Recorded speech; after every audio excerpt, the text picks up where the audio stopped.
Ranger sold his wardrobe. The Lone Ranger sold his bad dog. Well, you saw him, and you can't hardly know, 'cause times change, I know. On some days he's more than humble. On some days he's cold and mad, mad as hell. Well, you saw him, and you can't hardly know. It's so strange. Well, I know. Those lakes of golden water, those lakes of gold are all running out. Well, you saw him, and you can't hardly know. It's so strange. Well, I know. Joy, joy, joy. Work, work, work harder, sure as the hours. Joy, joy, joy. Work, work, work harder, you say.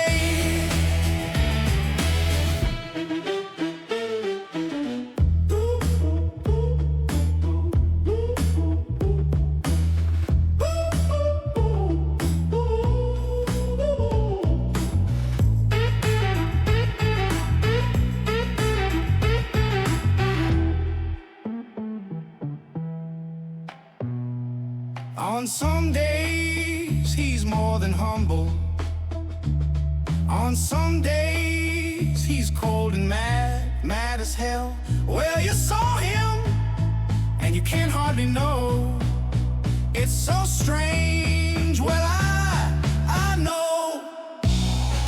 Those lakes of golden water, those lakes of gold are all running out. Well, you saw him, and you can't hardly know. It's so strange. Well, I know. Joy, joy, joy. Work, work, work harder, sure as the hours. Joy, joy, joy. Work, work, work harder, you say.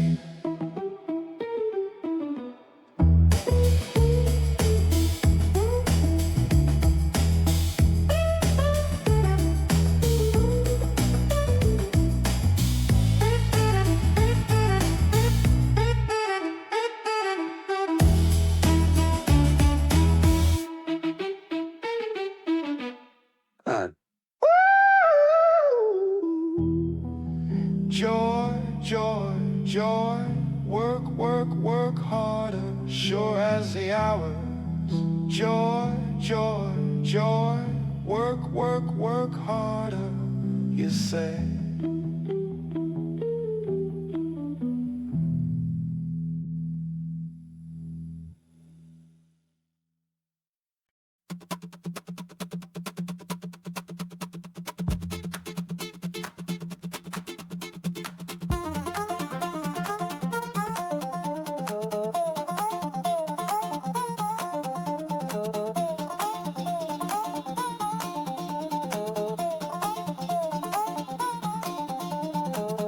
Come along, join the fun, in a world where adventure is never done.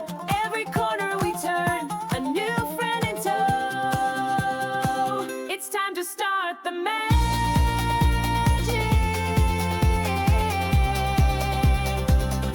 on the Globus Show.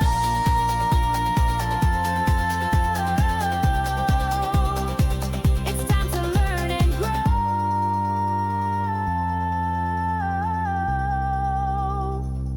on the Globus Show.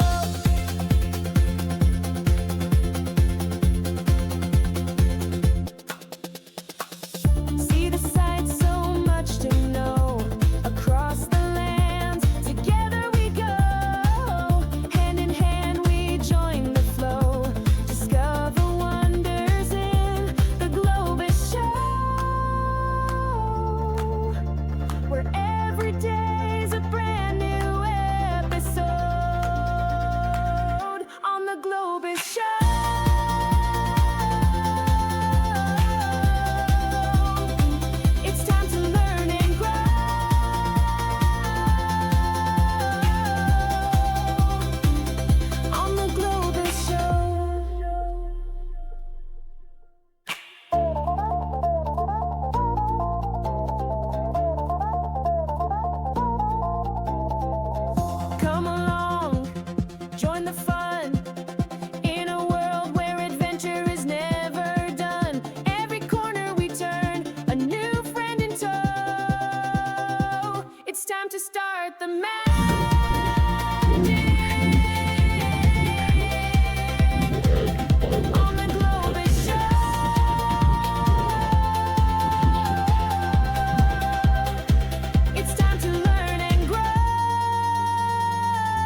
show. See the sights, so much to know. Across the land, together we go. Hand in hand, we join the flow. Discover wonders in the Globus Show. Where every day's a brand new episode on the Globus Show.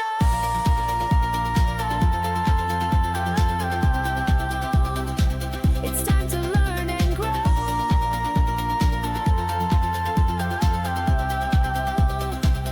on the Globus Show.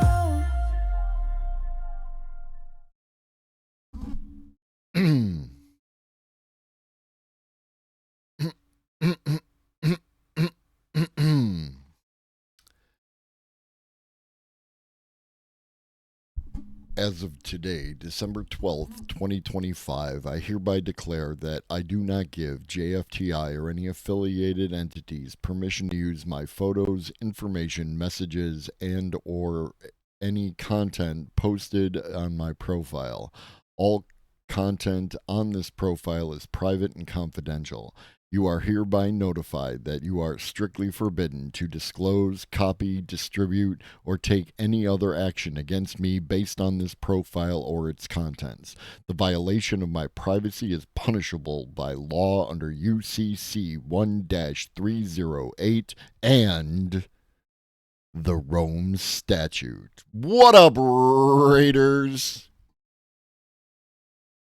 What up, Twitch? What up, Pharaoh? What up, Hydron? What up, James? What up, Catch a Butterfly? What up, Michael? What about Bob? What about Bob? What about Bob? What up, Tilda? What up, A-Fan? What up, Rackin? What up, Science Politically? What up, Allie? What up, Girl with Gun? What up, Textillion? What up, Girl Without Gun? What up, Shiny? What up, Gricka? What up, Becca? How you doing? What up, Joint Specialist? What up, Quiet One? What up, Chef? What up, Divine Miss D? What up, Reed? Homie. What up, Leftist Corp? What up, Stellar Wingman? What up, Mumbles? What up, T-Minus? The GOAT. I'm Globus the Elder. I read copy pasta. And I talk about AI, automation, robots, and future tech. I am joined today by the host of the show, Stampy. Stampy. Say hi to the people, Stampy. What up, Crix? Stampy is waiting for snacks. Stampy is patiently... Pay no attention to anything behind Stampy. I'm moving stuff around in the room in the background. Snacks. It's like cheese, but not cheese.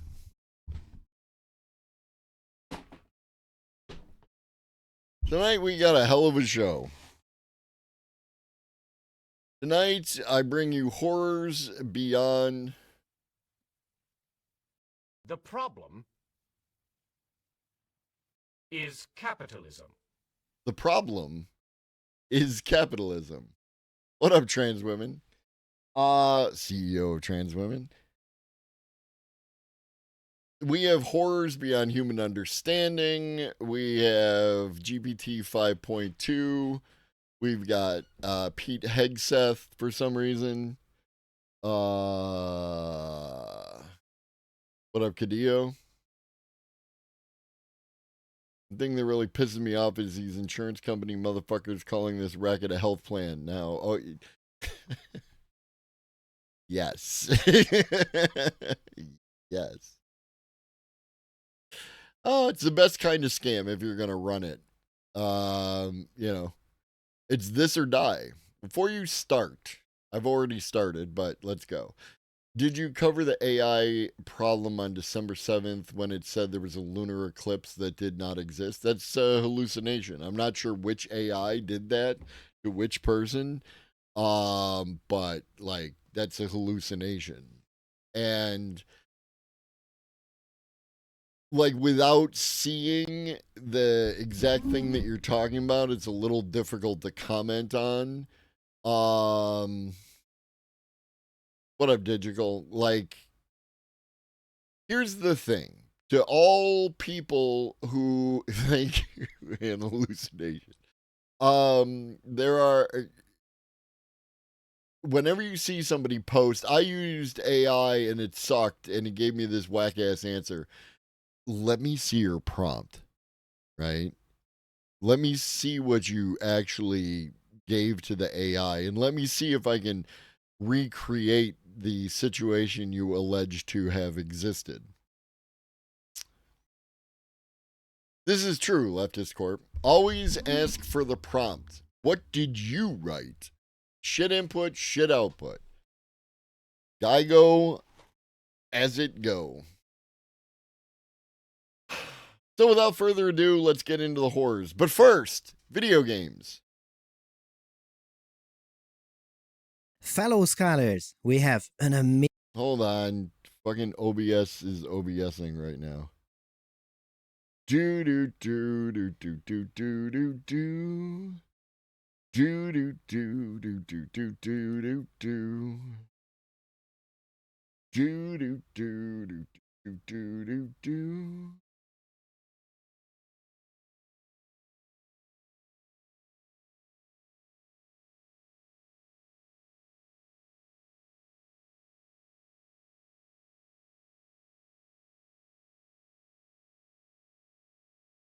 Wait. Why is the window that I need to exist not existing here?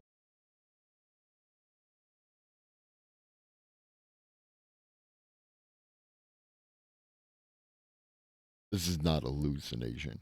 I don't know the prompt a coworker sent to Facebook.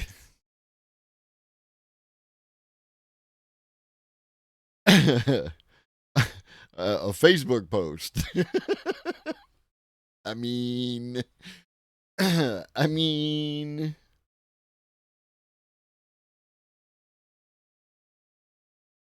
you'll be back like before. I will fight the fight and win the war. Pharaoh, Tier 2, 10 months. Fucking amazing. Why are we not capturing the correct window?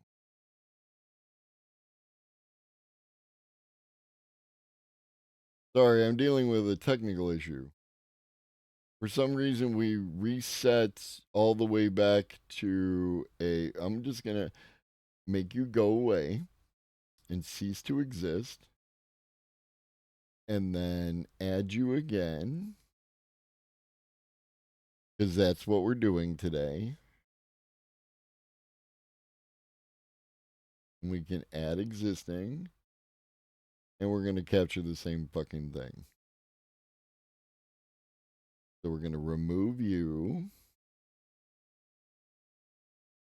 And we're going to add a window. And we're going to create a new window.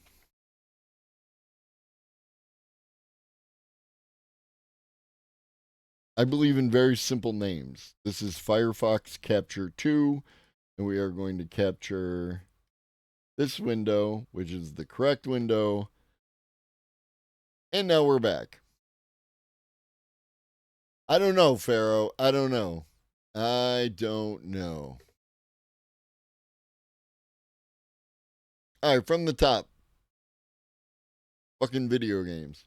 Fellow scholars, we have an amazing moment today because today we have a moment of truth. Why? Well, Google DeepMind unveiled an amazing AI that plays video games. But it doesn't just master one game. It learns to play many modern 3D games at once. But it gets better. It does all the learning from just raw pixels and a keyboard and mouse. Exactly like a human. No crutches, nothing. And the main point of this work is that it actually understands what is going on in this 3D world and follows human instructions. And after each new game it plays, it gets better in other games. Ooh, that is the part where I fell off the chair. Also, here you'll see games upon games upon games. But surprisingly, gaming here is not the point. I'll tell you about it at the end. Now, we had this Atari game moment 8 years ago, and now we have the AI playing around in a 3D world. This one is called SEMA, and its first version could only plan ahead for about 10 seconds.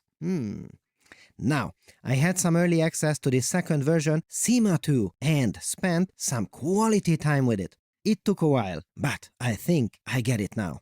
Alright, moment of truth. This is what I said about SEMA 1. Quote, it cannot do intense, longer-term strategic planning. For instance, you could ask it not to jump on the fence, but to find resources and build a camp in a strategy game. That is probably going to be the plan for the next follow-up papers on this.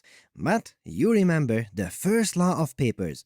The first law of papers says that research is a process.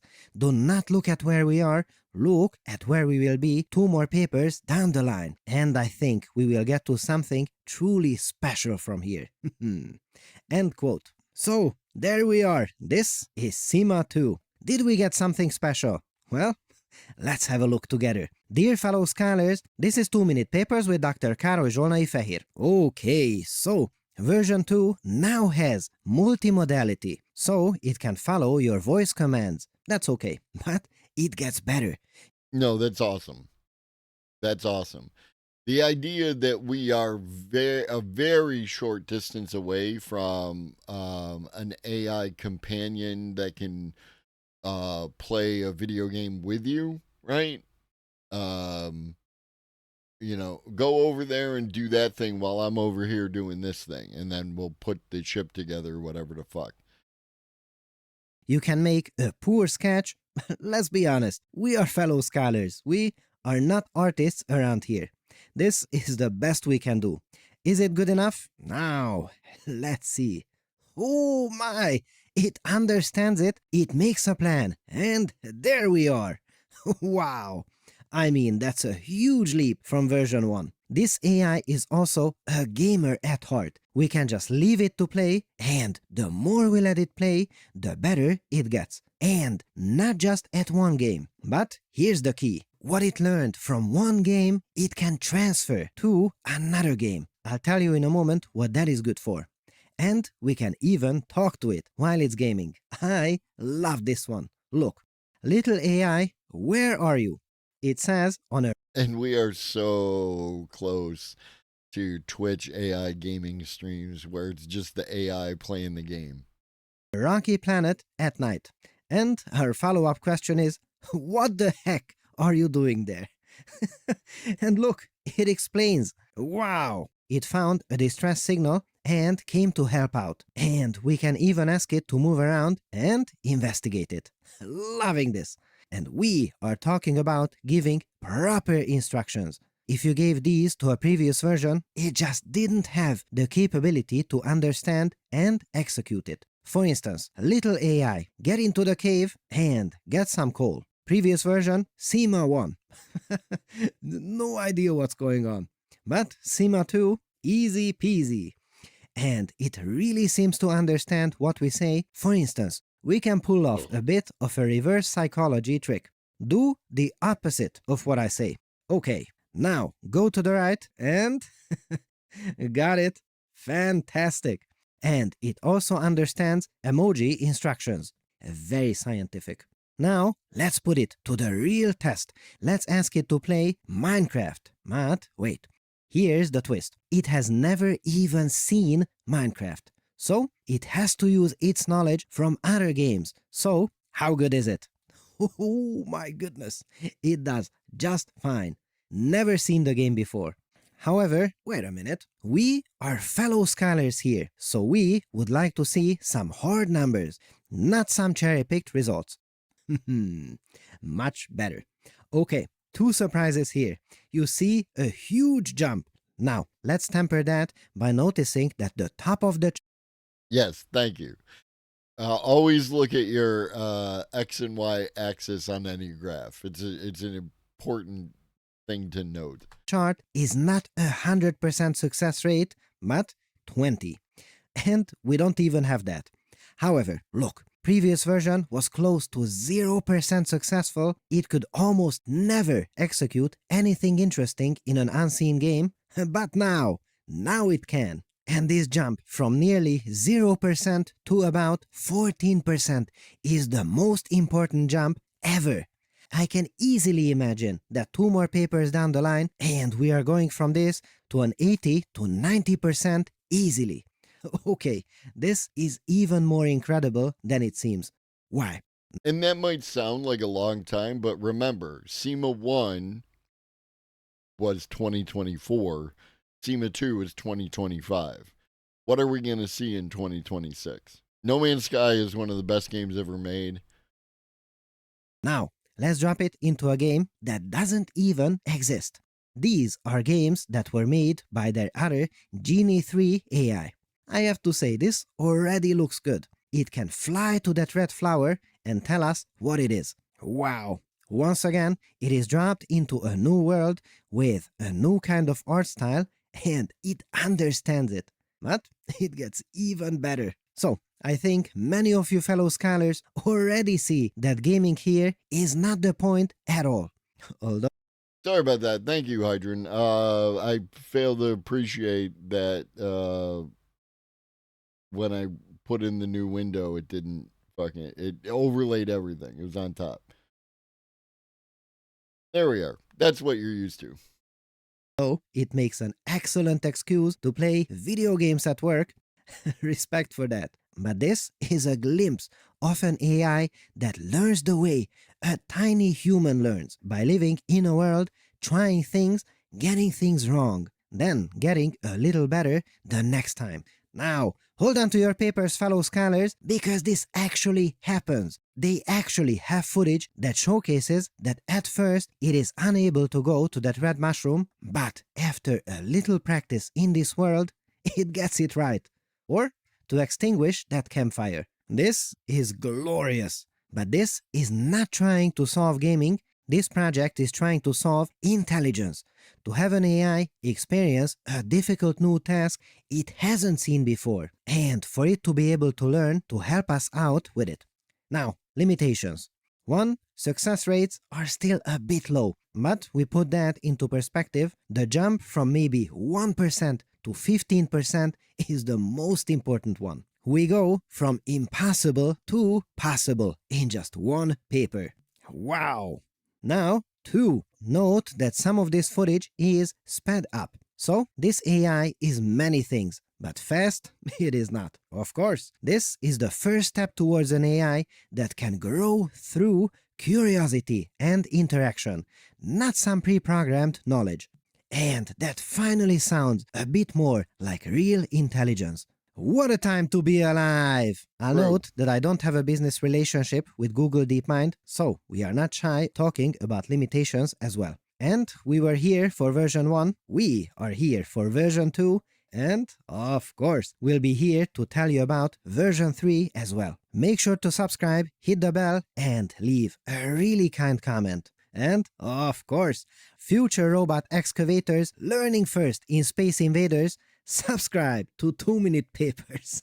Here you see me running the full DeepSeek AI model through Lambda GPU Cloud. 671 billion parameters, running super fast and super reliably. This is insane. I love it, and I use it on a regular basis. Lambda provides you with powerful NVIDIA GPUs to run your own chatbots and experiments. Seriously, try it out now at lambda.ai/papers or click the And 2-Minute Papers gets to run their ads, and because they are actually relevant to the interests of the channel, we actually watch them.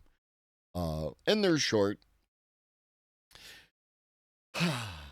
So, now that you are in the parlance of the James from the internet community properly lubed, let's get to the horrors.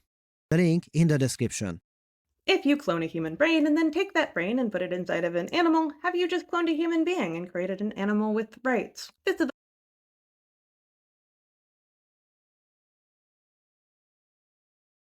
Who the fuck starts a conversation like that? I just sat down.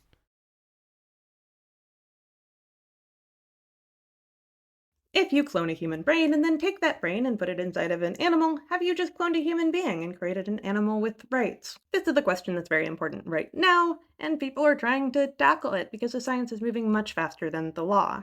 Let me walk you through some of the most controversial studies that have come out and talk about why maybe we aren't going to do them again. What up, Ponder Buggy? Yes, people have concerns.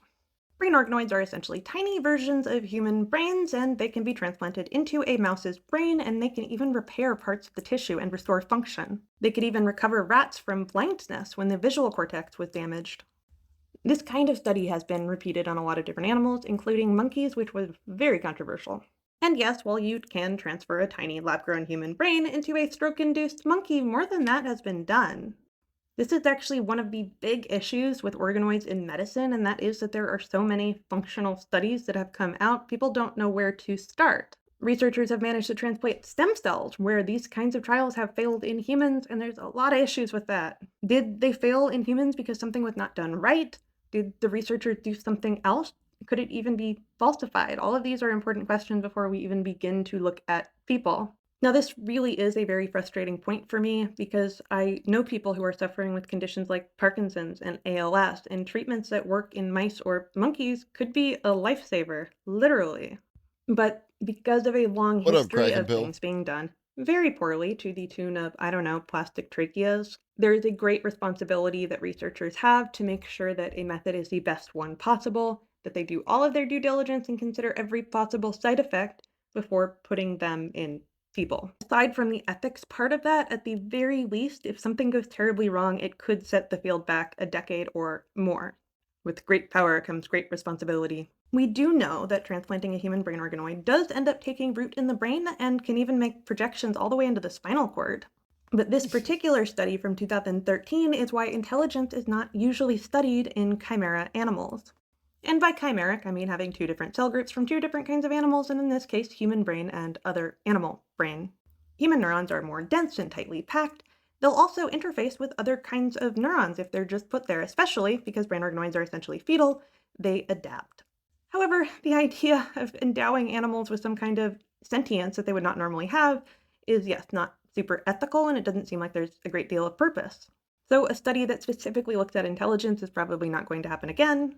And that might be a mistake because we might be ignoring suffering that happens. And yes, there are different ways to get human neurons into a mouse. It can either be the brain organoid route, or you can take human neural stem cells and inject them while the mice is still developing, and then they will grow up with human neurons. There's even been advancements in getting human cells to compete more and not being overtaken by other kinds of cell types that is being used for organs. Now this one gets complicated for other reasons. They gave mice autism. It's important to note that autism is a spectrum. It's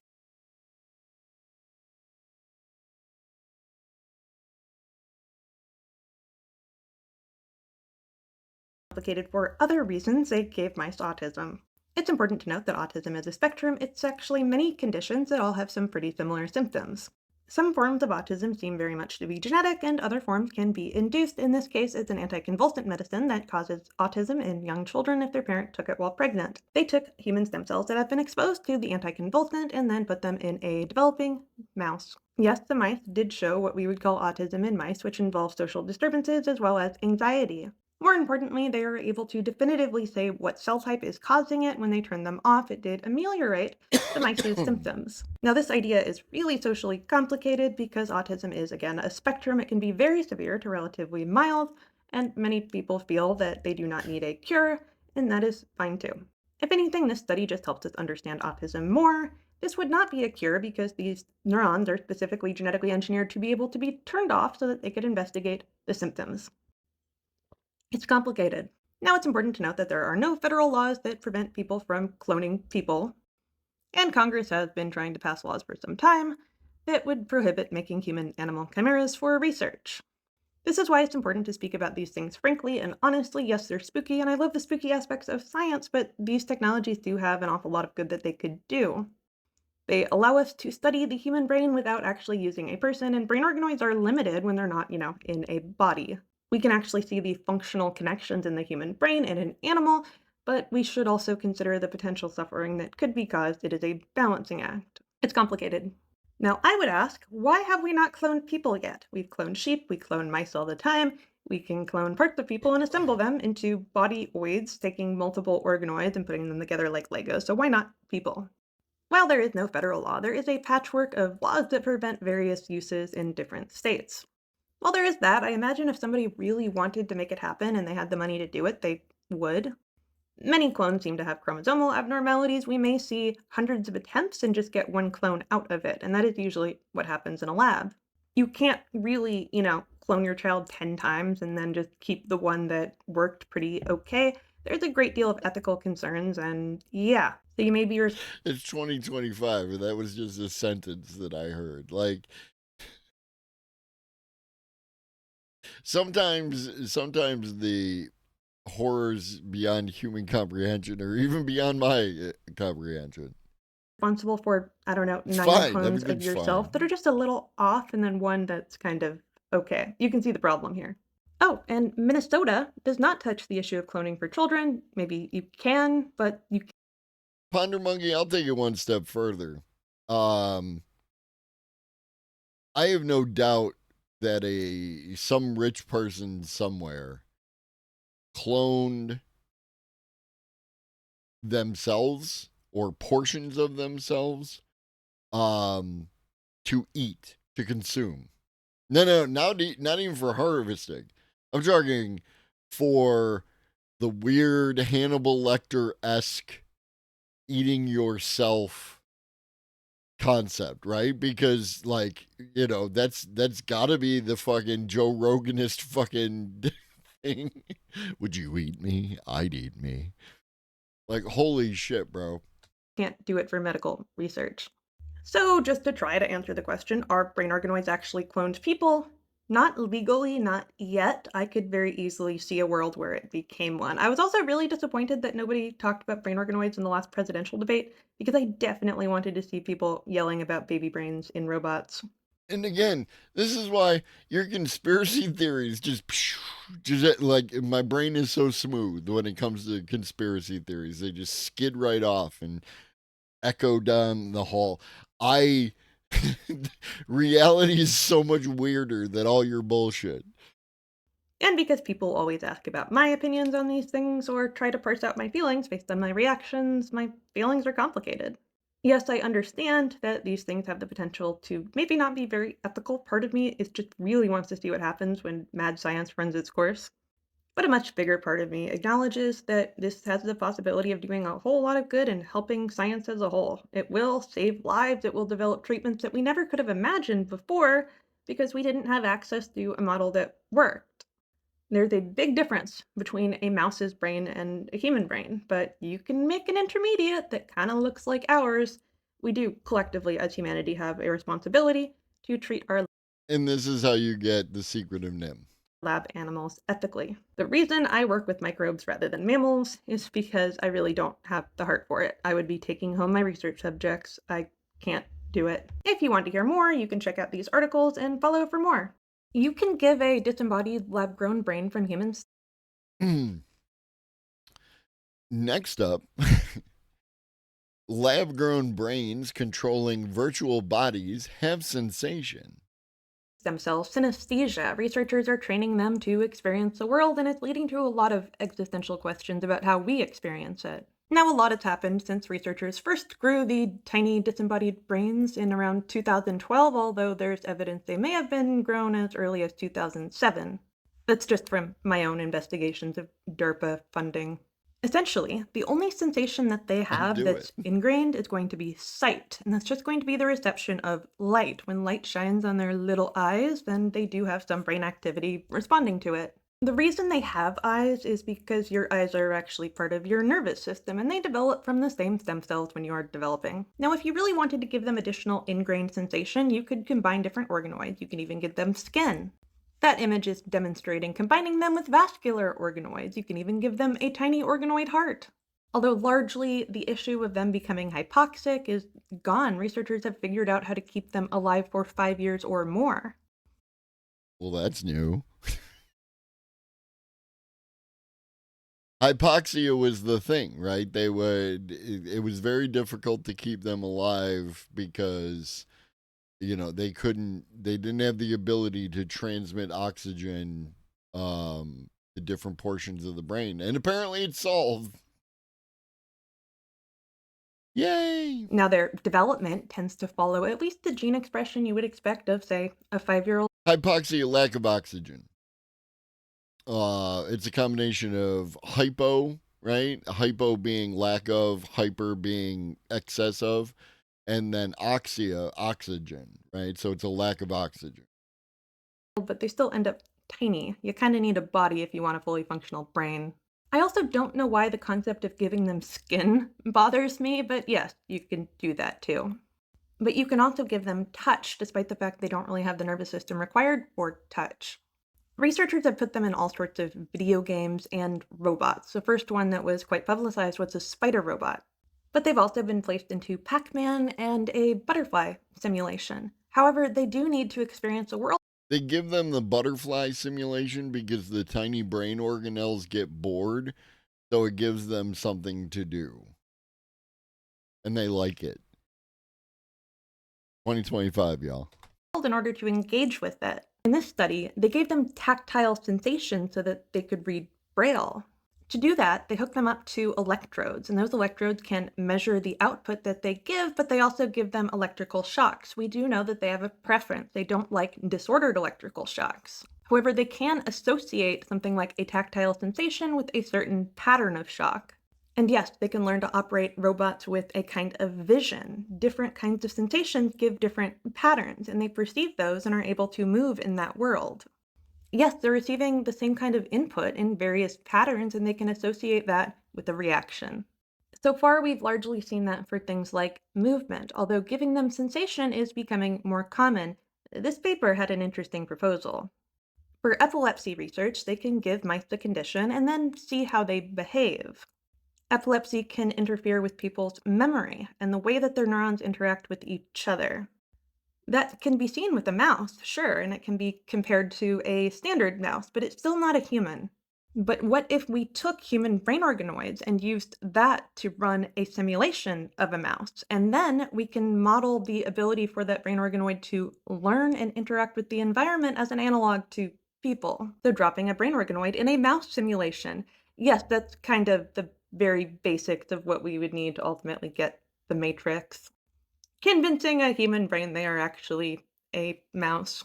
Now, of course, I should provide all of the disclaimers. These are little blobs of goo, not actually a fully functional conscious human brain, but a component of it. It could be part of a human brain only if you transplant it into a human brain. Otherwise, they get transplanted into, say, stroke-induced mice, and we just call them a mouse. Now, this is an extraordinarily reductionist view. When we think of our brain sets all that we are, you can have a head injury and your personality will change significantly. So what does it mean to be a tiny subcomponent of something that could be a brain? And what kind of responsibilities do we have to maybe not put them in a mouse simulation? I don't have the answers to many of these questions, but it does make me think of the brain in the vat, the philosophical brain in a vat. How would you know if you're experiencing reality if all of your input comes from the outside? And that's what we're already living. So we experience things like touch and smell and taste because electrical impulses are processed by our brain and that gives us a sensation. But that also breaks down for people with synesthesia. They aren't perceiving the world in the same way that others are, and I'm not entirely sure if any one way to experience the world is I mean, correct.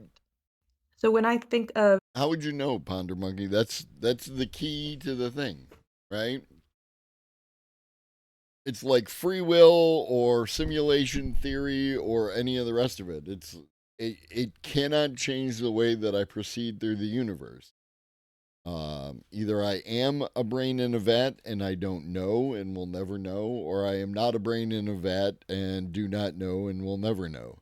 There's no real way of checking. Just grew my own vat. That's how you start, right? brain organoids learning sound and touch and taste and smell, I'm really not sure how different our experience is in that regard. We're just much more complicated, more integrated organoids. Yeah, it's kind of existential. And I mean, how would I know? Leftist Corp, right? This could be a particularly detailed and interesting hallucination that's been ongoing since whenever, right? Like the horrors beyond my understanding that exist could exist due to the imagination.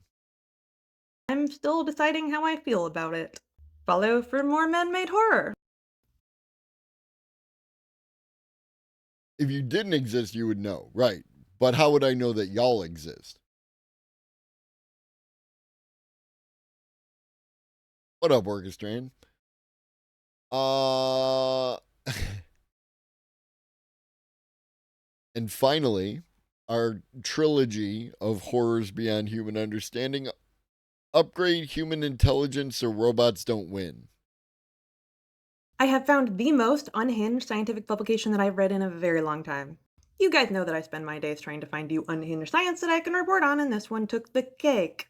It's essentially a roadmap on how we can compete with AGI by enhancing our brains. I actually went ahead and tracked down the researcher who wrote this because I have questions. Essentially, if AI continues growing at its current pace, it will eventually outpace humanity in terms of intelligence. But it's not exactly safe if AI ends up being smarter than we are, so in order to compete, we should enhance our brains. And yes, very real technology exists and is being tested that could do this. The paper posits 3 main ways to do this. The first would be brain organoids. If you're familiar with me, you're probably familiar with brain organoids already. Yes, you can grow tiny versions of human brains using human stem cells, and they're just little blobs. They can have different cell types. They can even do some computation. For the majority of their applications, they're either used to model diseases or test medications. They are an alternative to using actual humans or lab animals. They have another application which is more controversial, which is you can just pop them in the head of an injured brain, and they'll grow there. They'll make projections all the way down to the spinal cord. They are essentially fetal, and they are quite invasive. But there is the concern that Fetal invasive brain organelle. what does it bring along with it, and how much of you is you? So, for example, if you were to get brain organoids made from the stem cells of a healthy person and that was put into your brain, would you still have the same behaviors? Will they come with any memories? And could they be used to enhance our intelligence? Nobody knows the answers to these questions. What we know about brain organoid augmentation, we do know that you can take human neurons, and if you allow them to grow in the skull of a mouse while they are developing, they may end up being more intelligent. We've talked about that. However, if we improve our brains by using genetically enhanced brain organoids, that has a risk to our sense of self. Our brain is kind of all that we are. So it creates I've seen all of them, Stella Ringman. They're some of my favorite movies because of the mythology. a ship of Theseus problem. How much of you can we replace and still end up being you? That also may not be enough to outdo the robots. So what if we just enhanced our brains with brain-computer interfaces? That's happening already. We're already seeing applications where it can restore function. What if we could become more intelligent? This could endow us with certain kinds of superpowers. And yes, that is very possible, and it's not that different from our use of our phones. However, if you have something in your brain making you more intelligent and it is robotic in nature, what about agency? Who really is making the choices, and could that be used by an outside entity, like the robots? Kentamaru proposes a third option, also very real technology. If adding more brain per brain is an identity issue and adding electronics is an agency issue, we can combine them. Because you can create an interface that involves a brain organoid and a computer chip that can communicate directly with a brain and enhance it. Yes, it's been done in mice. Now, this was not really talked about in terms of enhancing the abilities of mice. The goal is not to make them more intelligent. The goal is to repair large areas of the brain that have been damaged. If you continuously interact with brain What up, Lake of Bays? Can we just be Namral, bang a lady, and make a kid? You can do that. I think you meant normal, and that is a form of normal. There are many forms of normal. Normal is a social construct. organoids and give them little electric shocks, they tend to do better because they have more stuff to do and more information to process. It is also a very real possibility that you could make brain-computer interfaces less damaging to the brain by bringing in some brain with it. Your brain, interfaces a little bit better with brain material and not metal, so that's also a possibility. Now, there is one very important component of this paper, and that's, do brain organoids have memories? Yes, it's been demonstrated on more than one lab and more than one condition that they have both short-term memory and long-term memory. Over time, they may forget stimuli, but the more they play a video game, the better they get at it. They respond to stimuli as if they know what is going to happen. This is not the same as having things like episodic memory. We are talking about little blobs of brain goo. They're kind of memristors, but biological. In robotics, a memristor is something that remembers the voltage that passes through it, very similarly to how our neurons work, but it's a little bit different when you have a little brain blob. So the question, if you could take a brain organoid and put it in your brain and have it come with technology, could it then enhance your cognitive capacities? I am not convinced, but apparently some researchers are. And yes, the combining of brain organoids with AI is absolutely happening, and many people are working very hard to make it happen. I have not. They do use electronics in the brain in a variety of medical capacities. And this is where that research has led us. A portion of it, right? Seen a standard LLM be applied to a brain organoid where you can talk to it, and I really wish that was the case. The whole concept behind this paper is that AI and AGI, so general intelligence, is eventually going to outpace humanity's intelligence because while it continues to grow, we continue to stagnate or get worse. Though eventually, we may not be able to compete with the intelligence of a machine, and if we want to compete, we are going to need to augment ourselves, and here's a roadmap to why we should do it, how we should do it, and what issues might arise. So essentially, if you have more brains in your brain, you may not exactly be you. If you have a brain-computer interface that can change your actions, who's to say who is taking that action? It could be the robots, or essentially any other entity that could operate such I mean, it is trained on us, Ponder Monkey. mechanics. So having a combination of the two is probably the best idea. This paper was a wild ride. It may seem. Okay. So, one of the things that we've talked about is how you can now make factories, especially with all the talk of bringing manufacturing back to the United States. You can make factories that don't actually require many workers.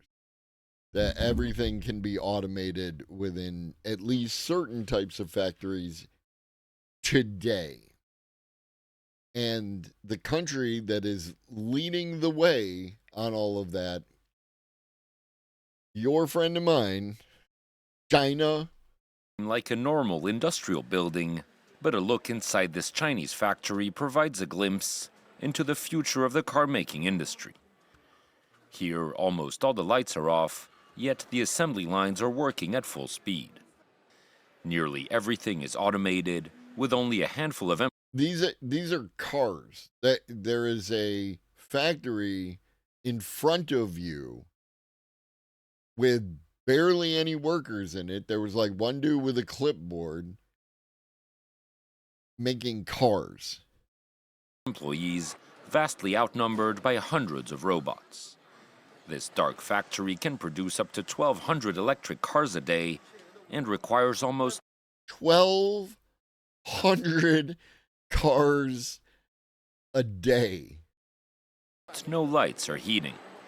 Another No lights, no heat. instance of machines replacing humans, designed to maximize profit. We realised that employing people was getting increasingly costly, and for this type of work, which involves a lot of repetitive What up, Nemesis? tasks, humans are more likely to make mistakes than machines. This car-making plant is one of hundreds of similar factories across China that were specifically designed to let robots do the work. This is the control screen. We can see all of our production lines, and at the moment, 296 cars are being built. Every vehicle is represented by a different symbol It's a good question, Stellar Wingman. Why are the communists maximizing profit? and color, giving a global view of operations. I think that a company that's 100% managed by robots and AI is the future of our sector. But even robots aren't perfect and require regular maintenance. Here, a single faulty machine can bring the entire operation to a halt. And while humans remain a necessary presence, the factory employs 7 times fewer people than a traditional car-making plant. Our job is just to help the robots when they Plant. Our job is just to help the robots. The factory of the future will have 2 employees, a man and a dog. The man will be there to feed the dog. The dog will be there to keep the man from touching the equipment. What up, Ratatosk? When they're doing the welding, we just double check. It's a big change compared to my previous job. In one of the factory's rare lit-up spaces, vehicles are submitted to a final check before being shipped to retailers. Sam Altman says that Dark factories. Meet George Jetson. He's there to press the button for the robot to make the cog. All right. Hank asked the question, why is everyone so wrong about AI water use? Prepare for some of you to get mad.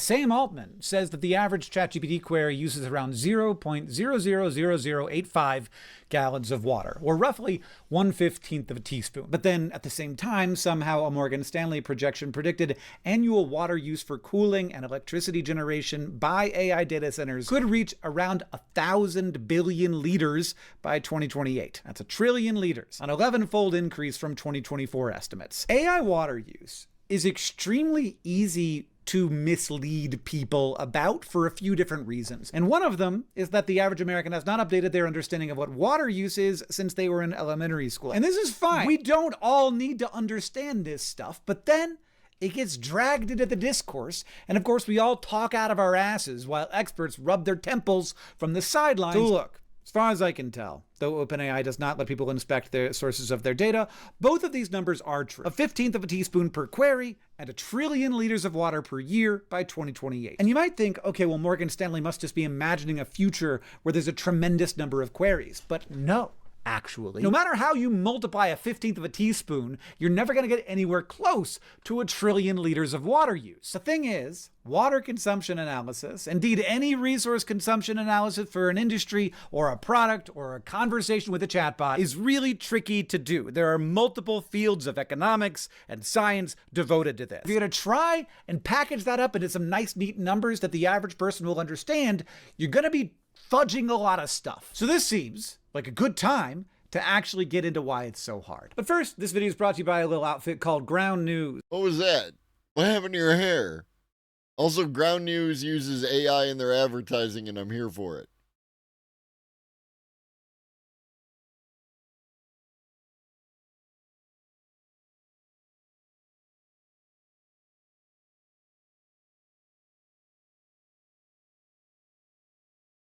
Actual computer chips that do the processing for AI get hot when they run, but also they don't work as well when they get too hot. So you gotta cool everything down so that everything runs optimally and the chips have their optimal lifespan, and you're optimizing everything so you get like the most processing power per unit of dollars you spend. Part of that is cooling everything down, and one of the most efficient ways to do that is with water. Many facilities use evaporative cooling, where they literally turn clean water into water vapor, and that water vapor carries the heat away. It's warmer, and it's taking the heat away. Good! Now, that's not the only way you do it. Some sites recycle water, or they use non-potable water, so water that's come out of a sewage treatment plant that you couldn't drink. But most of them still rely on fresh municipal water, the same water that a water company would be delivering to you, they are delivering to them. And this is important because municipal water is a kind of water. And yes, there are many different kinds of water, and the differences matter. Because look, no one's destroying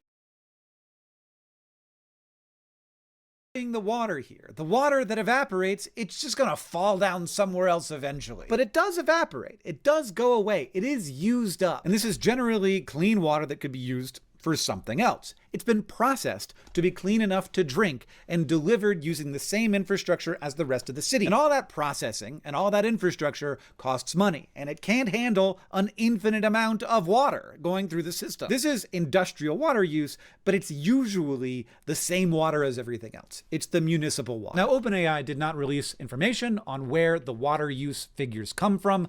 Fracking does destroy the water forever. I am very much against fracking. I think it is, like, everything about it is like beyond giving a fuck about the future of anything. Fracking is just fucking horrid. What up, joint specialist? Yes, you could use the water to water golf courses, which are definitely a excellent use of our finite resource land. I'm definitely I'm also anti-cemetery, and I'm anti-golf course. 100%. Waste of space.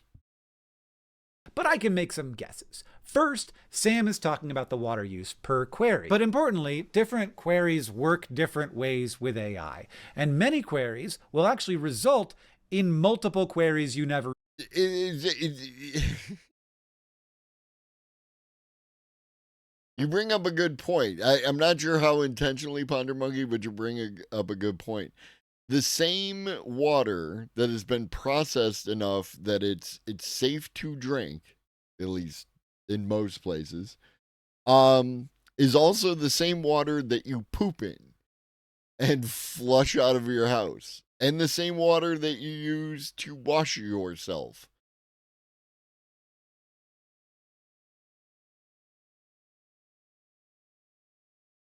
Even see. This is something Sam Altman knows, but it's not something that most people know. Behind the scenes, when you ask GPT-5 a question, it frequently thinks. They call this reasoning models, and it thinks by like preparing and sending out other queries and then reading the results of those queries and then sending out more queries, and then maybe like it might spur a search of the internet. So if you ask it a somewhat complex question, it will run an initial query and then it will take that response, it will evaluate it using another query. It sometimes runs follow-ups until it's happy with the final answer. All those extra queries are additional queries. So one query might not be one query. Sometimes it is, but sometimes it's a bunch. So this in itself might multiply this 1/15 of a teaspoon by like 15. I don't know, of course, because OpenAI doesn't share any of this information. But even in that situation, it's still just a teaspoon. I drink teaspoons all day long. That's, for me, not really the lie. I mean, at the very least, Chef, they should combine the two, right? Like, make it a mini golf style where you can bank one off the angel statue off your Nana into the hole. That would at least bring some kind of entertainment. In Sam's lie here. And I am going to call it a lie because I think it is. The actual lie is that it is only counting the water used during the part of the life cycle when you're actually querying the chatbot, not all of the other parts of the process that are necessary for this system to exist. This is the big difference between Morgan Stanley's analysis and Sam Altman's. There are a lot of other parts of this process that are not the final step of the consumer querying the chatbot. And you've probably thought of one of them, but you probably haven't thought of the biggest one. And I want to do a test right now and find out if I'm right. So if you thought of one place where the chatbot is using water that isn't the query, you probably thought of the training. The thing about these systems is that the training never really stops, even while we're using one model like GPT-5, which is actually a bunch of models all stuck together. OpenAI and its competitors are constantly constantly training newer, bigger versions that no one can use yet. And to create these models, like, the system runs for weeks or months on enormous clusters of GPUs, burning through electricity and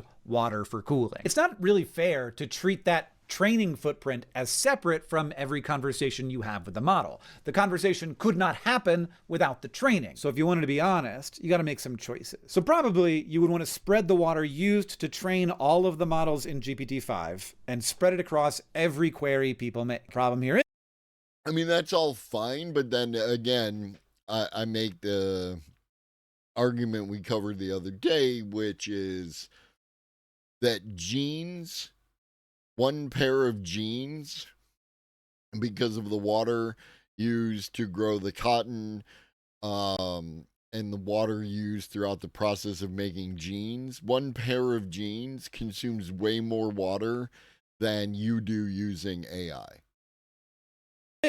No one knows how to do that accurately because OpenAI doesn't share this information, which is part of why it is so easy to get numbers that are both fairly correct and very different from each other. And part of why it's so easy to lie about this, from either direction, by the way. Like, you could include every training that has ever happened leading up to GPT-5, since certainly GPT-5 would not have been possible without those training events. Or you could just include the training of the models that are part of GPT-5, or you could also include the training of models that are not being used. Did you pre-watch Textillion?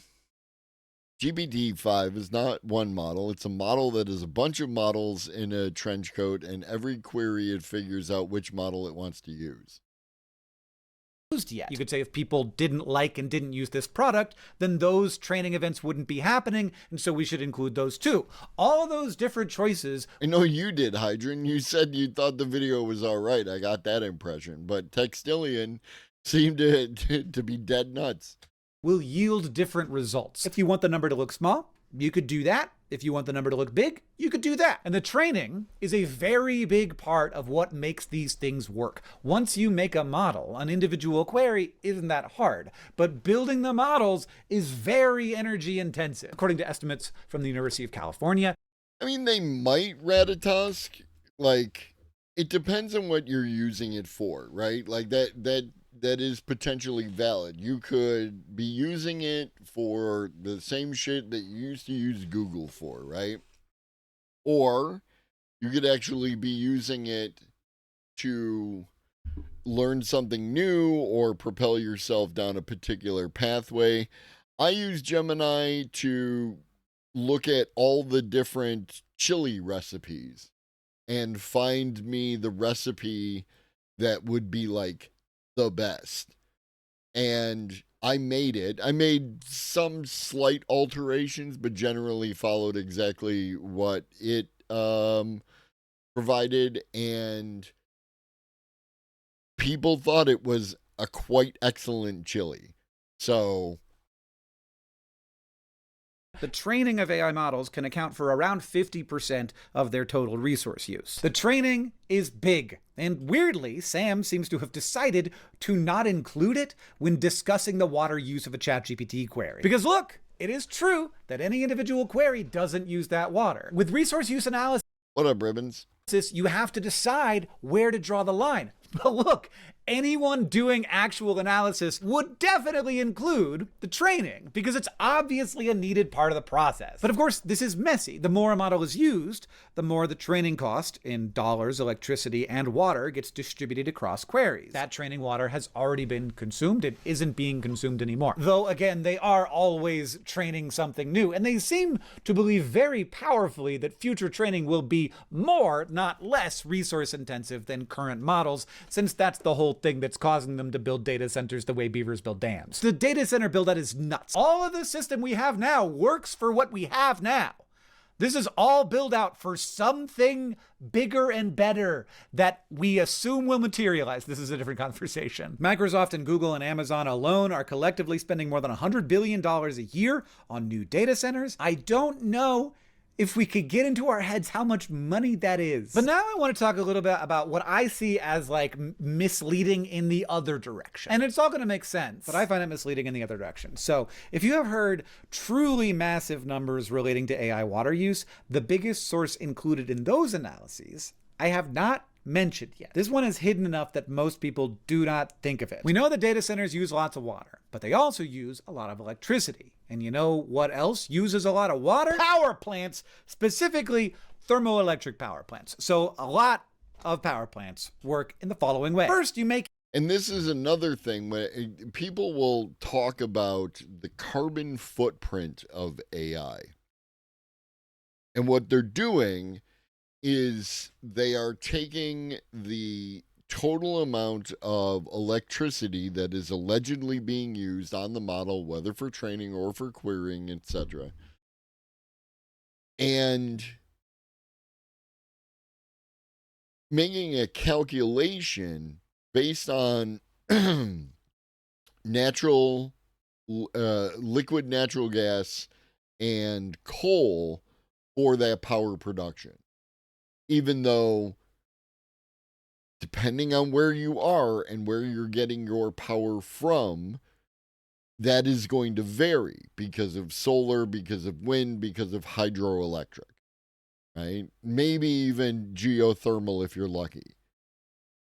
But these are things that they obfuscate the number in the opposite direction.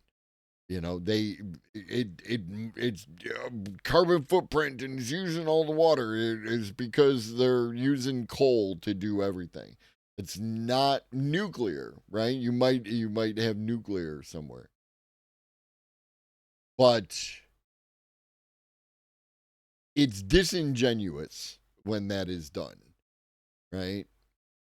And unfortunately, certain people, especially when they want to believe negative things about AI and they get into their own cognitive bias, then they end up just accepting something that in another space and time they would not accept. heat, then you expose water to that heat, it expands into steam, and that expansion drives past a turbine, and that turbine then spins and that creates the electricity. But then on the other side of this, nobody ever thinks about what happens. It doesn't just vent out into the atmosphere. You actually have to suck the steam through by recondensing the steam after it passes through the turbine. And the way you do that is by cooling off the steam, and the way you do that is by running the steam pipe through a bunch of cold water. So this is how natural gas and coal and nuclear power plants all work. And according to the US Geological Survey, electricity generation accounts for, get this, 40% of all freshwater withdrawals in the United States. Now this is confusing though.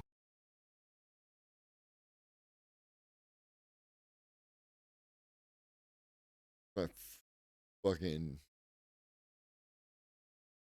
thermoelectric power, 45%. Irrigation, 32%. Public supply, 12%.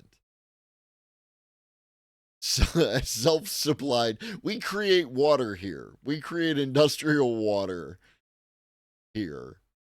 And then aquaculture, mining, and self-supplied domestic. This is self-supplied as wells, right? Well water. Fascinating.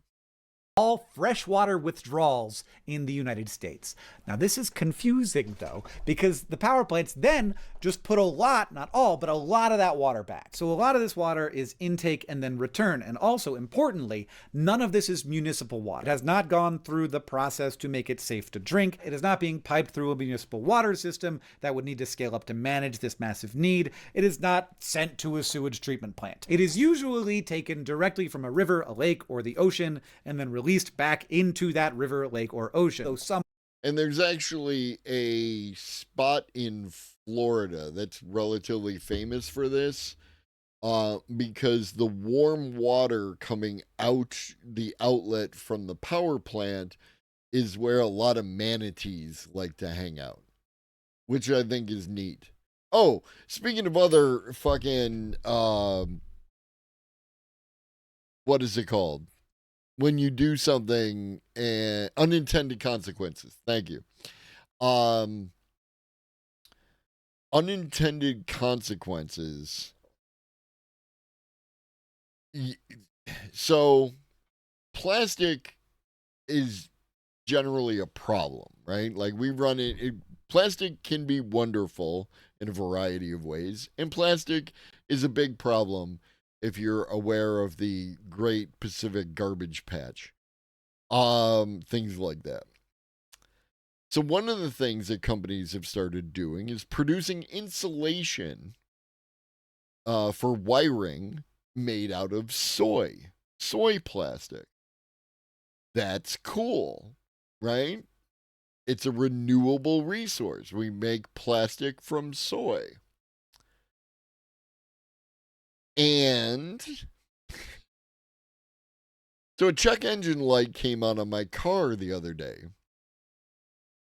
And I took it to the mechanic on my day off, which was nice. I definitely didn't want an actual day off. I wanted to do stuff. But I took it to the mechanic, and the mechanic did his thing. Ponder Monkey, spoiler alert.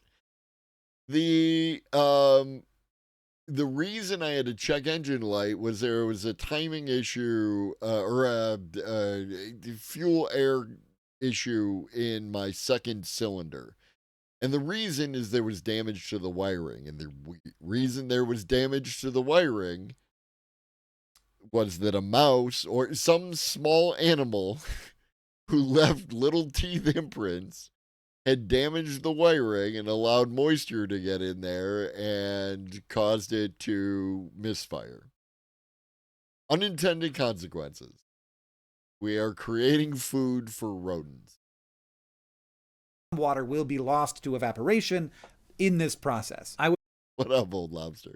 Wish I had the number in front of me. Hank from the future here. It's about 2 to 3%. So this is the water that people are sometimes counting if they want AI water use to look really massive. They're looking at the mix of power that AI data centers are using. And then they were looking specifically at the thermoelectric power plants that are part of that. They're looking at how much electricity is being drawn from those power plants, and then looking at what percentage of that power plant's water use can be attributed to the AI data center. And they are looking at water that is coming in and out, not just water that's being evaporated away. Now, I don't want to say that this doesn't matter. Power plants use a lot of water. A lot of it evaporates when the power plants are running. And also, the waste heat that ends up in waterways can have tremendous effects on ecosystems, and that needs to be managed and regulated. Waste heat is a kind of pollution. You can't just dump heat into the ocean or into a river and expect things to go fine. In fact, rivers often, only a degree or two of difference, can really mess things up. But including the water that flows through a power plant as water use, it does feel a little wrong to me. Taking water from a river or a lake is different from taking drinking water from a treatment plant. Putting drinking water on your lawn is actually cheaper per gallon for the water company than using it in your sink or shower, because it doesn't need to go through the wastewater treatment process. One kind of use is different from other kinds of use. But of course, even though municipal water and industrial water are not the same thing, that does not mean that water is like unlimited. Every place has a finite hydrological budget. A certain amount of water that can be pulled from rivers, lakes, reservoirs, or aquifers without causing real... Again, shout out the homie Levelhead who could tell you all about this kind of shit on the Colorado River. And we hope one day that Levelhead will return. Harm. You could shift where the strain shows up, because maybe it's in municipal treatment capacity, but maybe it's in an overdrawn aquifer, or maybe it's in a river whose temperature or flow is already stressed. But you cannot escape the fact that water is locally limited. A data center drawing from a lake is not competing with households for tap water, but it is drawing from the same watershed. And in a lot of places, that watershed is already fully allocated, but in a lot of places, that's not the case. So the question isn't just what kind of water is it using? It is also, does this place actually have the water to spare? Some places do, some places do not. And this is usually what we picture when we talk about saving water, a finite pool of usable water in a particular place. And that's part of the story, but not the only part, because what kind of water you need can matter just as much, if not more, as how much there is. A great example of this, a lot of water is actually used to make the chips that run AI data centers, like those NVIDIA GPUs. A huge amount of water is necessary for the creation of those, and that is part of the life cycle. Now, when you compare that to the water used for cooling, it's very small. But it's a different kind of water. It's not just not lake water. This has to be ultra pure water that has like nothing in it. It's like extremely distilled to make sure that there's nothing in it that could possibly mess up the chips. So it's a very small fraction of the amount of water used in the process of AI existing. But that water is hard. Yeah. Water, cotton is a particularly water intensive crop, which is why you could also make the argument that maybe genes are not a good comparison for the whole water argument versus AI, right? Because of them being generally made out of cotton, so on and so forth, right? Because of cotton being what it is.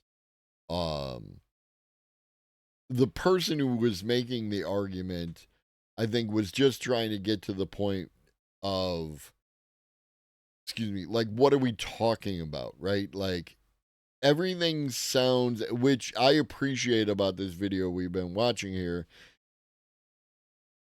everything can sound bad in a vacuum. You need to be able to compare it to other things to actually find out how bad it is. Hemp genes, I'm down. I'm down. Right? Good old hemp. Harder to produce than drinking water. It requires way more energy to produce than drinking water. And that's not something that like anybody needs to know unless that is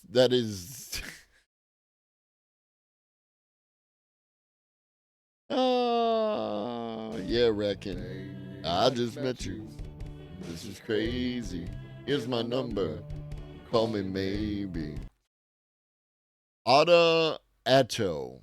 So watch, thank you for the follow, by the way. So watch Twitch on 280p while naked. It's an option. Something you can do. Something, no individual solutions to systemic problems.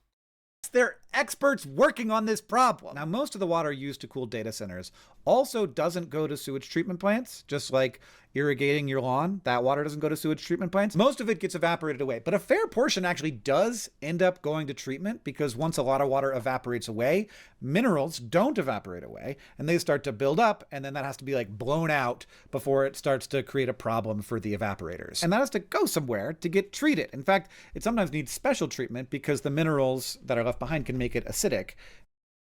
Very relevant to what Rackin just said. And you don't want to release a bunch of acid into a river. My point here overall is that this is complex. And that means to me two things.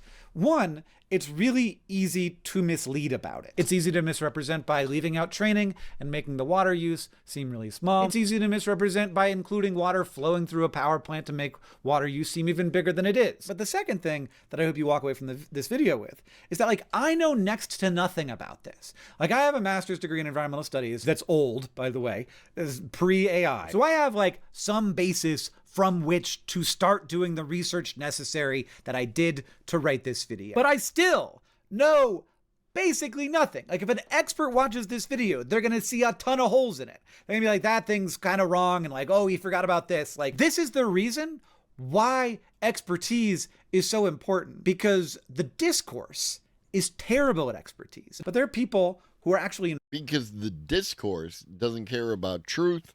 It doesn't care about facts. It cares about winning. Involved in this conservation. We're actually involved in trying to like mitigate this, to decrease the water use. And they are aware that AI is just one of many industrial uses of municipal water. That's why it was good to talk to Jim, Digital. Like, you know, though there are spots that we disagree on stuff, we're generally going in the same direction. Very nice conversation. Thank you. I directly thank you for that, because I assume you were the one who shouted me out in their chat, which led to the entire thing. Did you not shout me out in their chat? I mean, sure, Ponder Monkey. Okay, so that you did nothing, but did everything. Just push that first domino. You know, we could regulate this problem. Simple. No municipal water used for data centers. Full stop. Either make it not make sense from the supply side or control the demand side. It's as simple as. Well, yeah. And that is very different from water evaporating at a power plant that isn't coming from municipal water. So here's the crazy part, because any resource manager will tell you that use is one part of the story, and often the smaller part of the story. What matters most is where you're using it, the context around the use. A bunch of data centers in the desert is a totally different game than a bunch in the Pacific Northwest. Water is not like electrons. It is hard to move around. If you use water where it's scarce, it matters a lot more than if you use it where it's plentiful. And it also matters how you respond to that. And remember that the reason that the data centers are built in the desert, one, and there are many reasons, but like the land is generally flat, which makes it easier to build on. But also, the places that they build those data centers in the desert are very friendly to business. So if you want to solve that particular problem, you have to start with your local municipality and that government. When you build a data center in the desert, do you make sure you're running your cooling with non-potable water from a treatment plant? Is that taking away from water that would normally be used for turf irrigation? Whatever, Ed. And now the turf is being irrigated by municipal water? Or maybe you're responding by building systems that do not come. Recycle the water. Or maybe you're responding by using air cooling, which might use more electricity, but that's fine if there's a lot of solar nearby. To wrap this up, let me hit you with something that is very weird. AI data centers are going to use a lot of water, but they are not going to use anything like as much water as the weirdest industrial use of water that we have. It is so weird. I hate What up, Johnny? Enjoy your pork chop. it so much. Corn is one of the thirstiest major crops grown in the U.S. On average, it takes between 600,000 and 1 million. Desert is also usually cheap land because nobody wants it, right? Like, it's a desert. What do you want to do in the desert?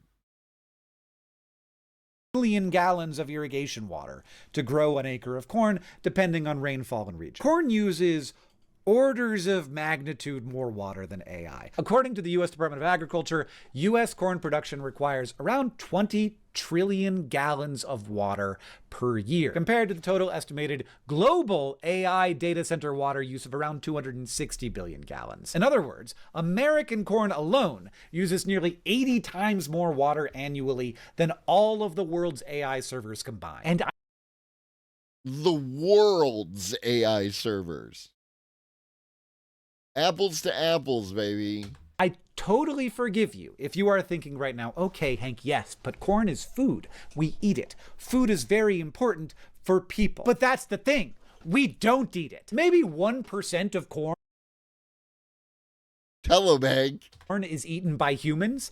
A lot of it is eaten by livestock. But 40% of it is burned in our cars and trucks. That acre of corn that evaporated 1 million gallons of irrigation water will get you roughly 500 gallons of ethanol. So before we even talk about processing, every gallon of ethanol already carries an irrigation footprint of around 1,500 gallons of water. Extend that to 40% of the US corn crop, and yeah, it is tens of trillions of gallons of water being evaporated by corn so that we can burn it to move our cars and trucks around. But also, take a step down, there are different kinds of water, and this is not municipal water. But if the water passing through a power plant counts as water use, then I think it's fair to say this does as well. And also, you want to know what definitely uses municipal water? The trillions of gallons of water that we use to irrigate our lawns every year. I find this all very interesting. When we talk about water use, it makes sense that you and I don't have a deep understanding of all of this complexity. You do not need to have the level of complexity that you now have having watched this video. I don't really need to have it either. The reality is, some areas are right up against their hydrological budgets. They can't have new uses. Others have room. Some uses, like irrigating the entire corn belt, involve staggering amounts of water.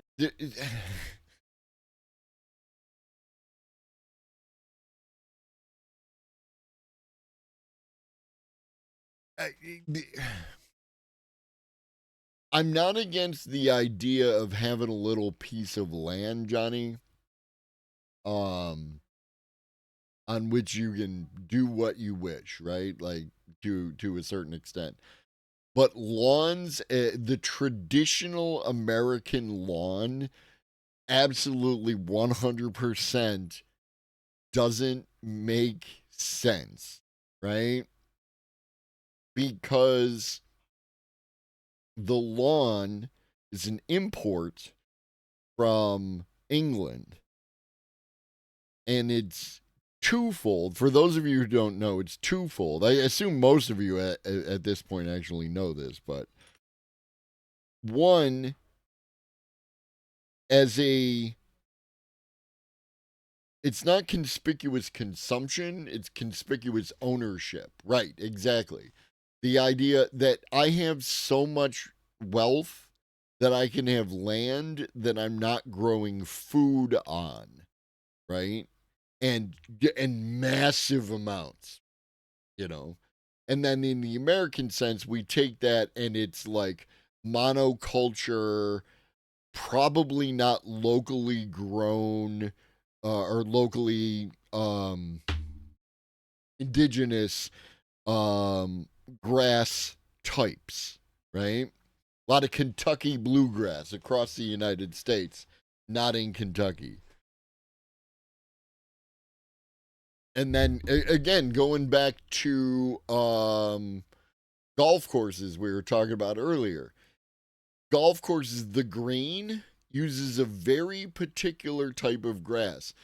I used to work for ChemLawn, True Green ChemLawn, which eventually became True Green, and I learned a lot about grass. Most grass that we grow for our lawns spreads underground, right? That's how it works.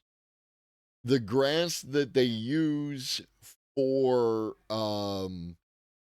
golf greens spreads over the top.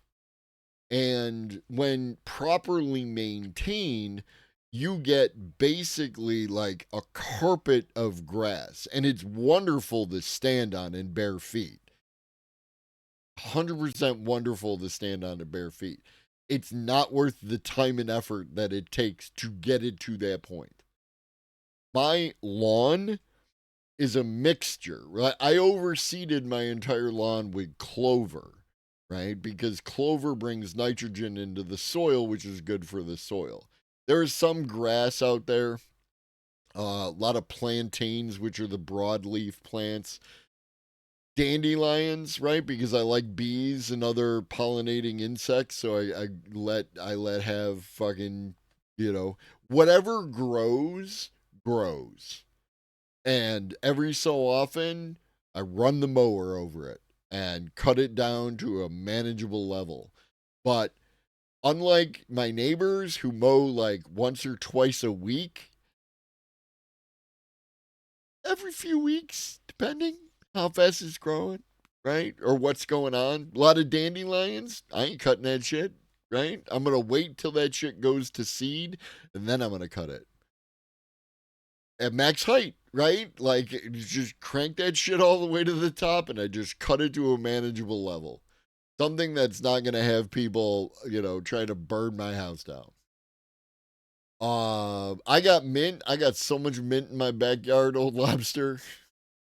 That we've just learned to see as normal. And I get why people jump on AI water use. Wasting water feels immoral. We are told our whole lives to turn off that sink while we brush. And that feels so inconsequential next to industrial use. And industrial use, honestly, feels inconsequential next to agricultural use. In specific places that are up against their hydrological budgets, it can absolutely make sense to not add new use and to save every bit we can. Building a water-cooled data center in Tucson is just very dumb. It's a bad idea. It's dumb as shit. But on the whole, I think there are people who understand these systems much better than I do, who will be working on the resource planning and doing an okay job of it.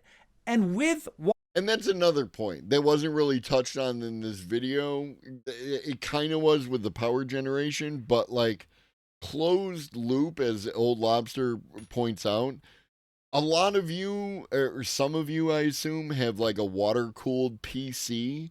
There's no loss to that system, right?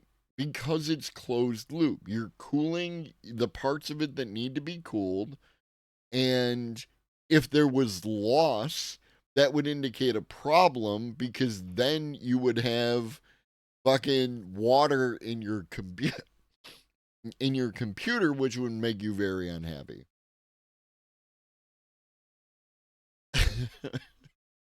Maybe oughta, maybe reject computer, become Slurpee.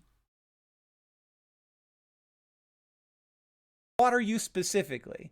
Now, it's going to be a big deal in some areas. I don't want to say it's never going to be a big deal. Like, I don't want people on a data center level, sure, right? Like that could be a thing, right? Especially because there's a point where the two lines on the graph meet.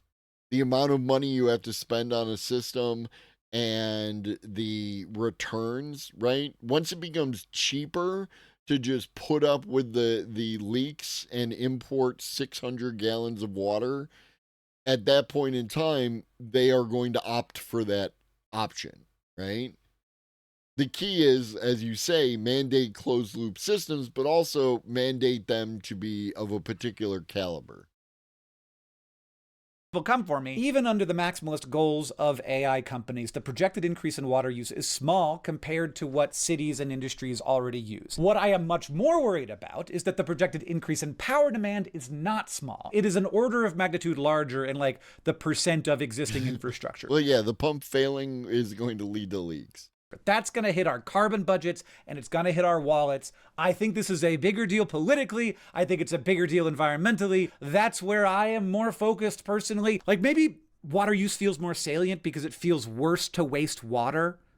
But in terms of actual impact, on average, I think that the power is going to be the bigger deal. But it's also very hard to compare them, right? Because like river health has very little to do with your power bill. Like those things are very separate problems from each other. But honestly, even more than either of these things, I remain really unconvinced that these planned build-outs are actually going to happen. And if they don't, we've got this other...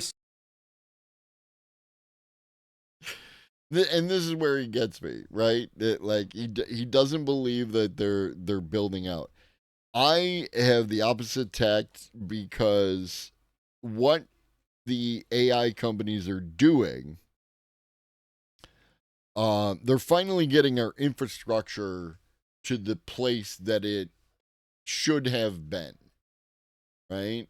We reached a point where it is no longer viable for the companies all across the board to lobby municipalities to build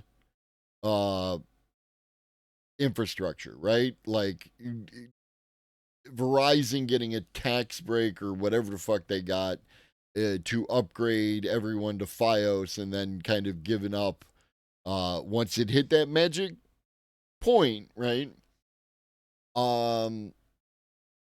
They now are at the point where the infrastructure they need to do the projects that they need to do requires them to just go and do it themselves, right? That's where we're at. Set of very big problems. Like if we've spent like $1 trillion on NVIDIA chips, and it turns out the compute isn't needed. We did not do that. We did not do any of that. That's the thing. I didn't spend $1 trillion on. I had a 16 something, and then a good friend gave me their old 2080, I think it is, which is the current video card that I have. We did not spend $1 trillion on NVIDIA chips. Because more compute doesn't actually improve these systems as much as advertised, or because environmental or political constraints slow everything down. Then my bigger concern is that we will have swallowed a story that is, I know, like exciting and compelling. Like, I don't want to say these technologies aren't interesting, but like maybe not as immediately world-changing as the billionaires racing each other around seem to think. And if we have bet like a fairly large percentage of the S&P 500 and also quite a bit of our current economic growth on this future that just doesn't materialize immediately, even if it does eventually, but not immediately. My biggest concern, is this bubble popping?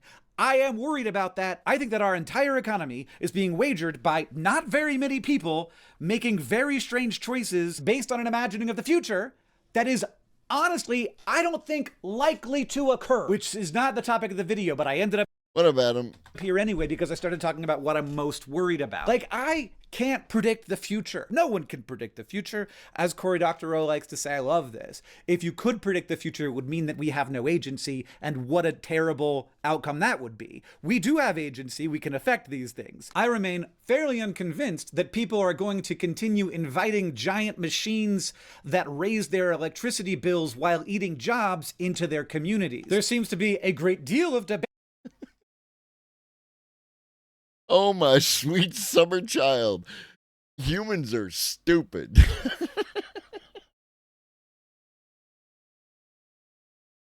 Over whether these tools are actually that useful at all, which I can't find a place in.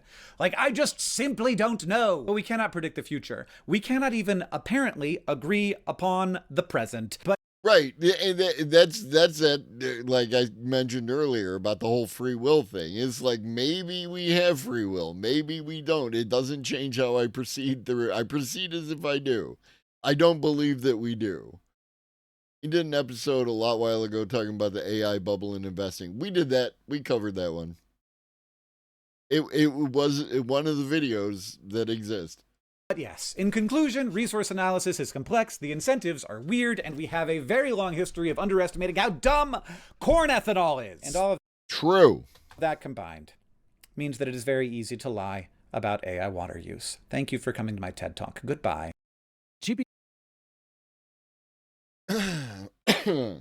Okay. Enough about all that. GPT 5.2. What is it?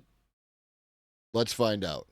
GPT 5.2 is here, and if you ask anyone at OpenAI, the message is very clear. So, Hydron, corn ethanol is used when you get a gallon of gas for your car in the United States. 10% of that gallon is corn ethanol. There are some advantages to corn ethanol. There are some disadvantages to corn ethanol in the gas. As I think Rakin pointed out earlier, it's also a corn subsidy, because we love to do that in this country. So that's corn ethanol. Here, this is a model for professionals.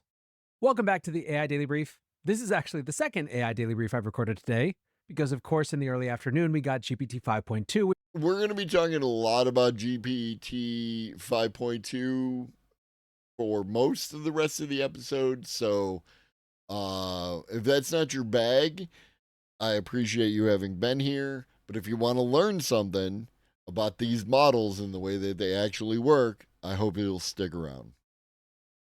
Which means the episode I recorded earlier in the day will become tomorrow's episode, because obviously we have to talk about this new model. Now, there have been... Also, we missed a bunch of them, so smoke them if you got them. This is Tropical Cookies Sativa. Indications for the past week that GPT 5.2 was on the way. This is, of course, part and parcel of OpenAI's declared code red. In the lead up to the release of Gemini 3, OpenAI's Sam Altman had sent a memo to his team, basically expecting there to be some rough vibes, in his words, as Google released their best ever model.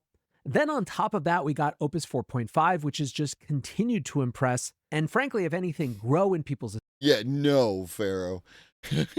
I will not be consuming anything with lime in it because of James's experience. Not happening. I'm out. Done. Zero. This is actually created by the shop I go to on the reservation. They started making their own vapes. 2 for $30, this size. Which I think is a good deal, especially based on, even though I'm the just smoke the weed kids guy, I don't actually smoke that much, right?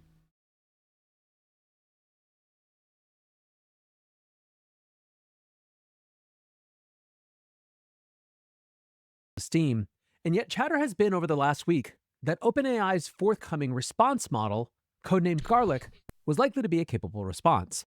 Well, today we got the model, and at least at first glance, it's a banger. In the benchmarks they shared, it represented a significant improvement on the coding benchmark SweBench Pro, hitting 55.6 compared to Opus 4.5's 52%. It scored a 52.9% on the Arc AGI 2 exam, ahead of Opus 4.5's 37.6%. And on GDP-Val, which is OpenAI's internal measure of economically valuable knowledge work tasks, it scored a massive 70.9%, up from 38.8% with GPT-5.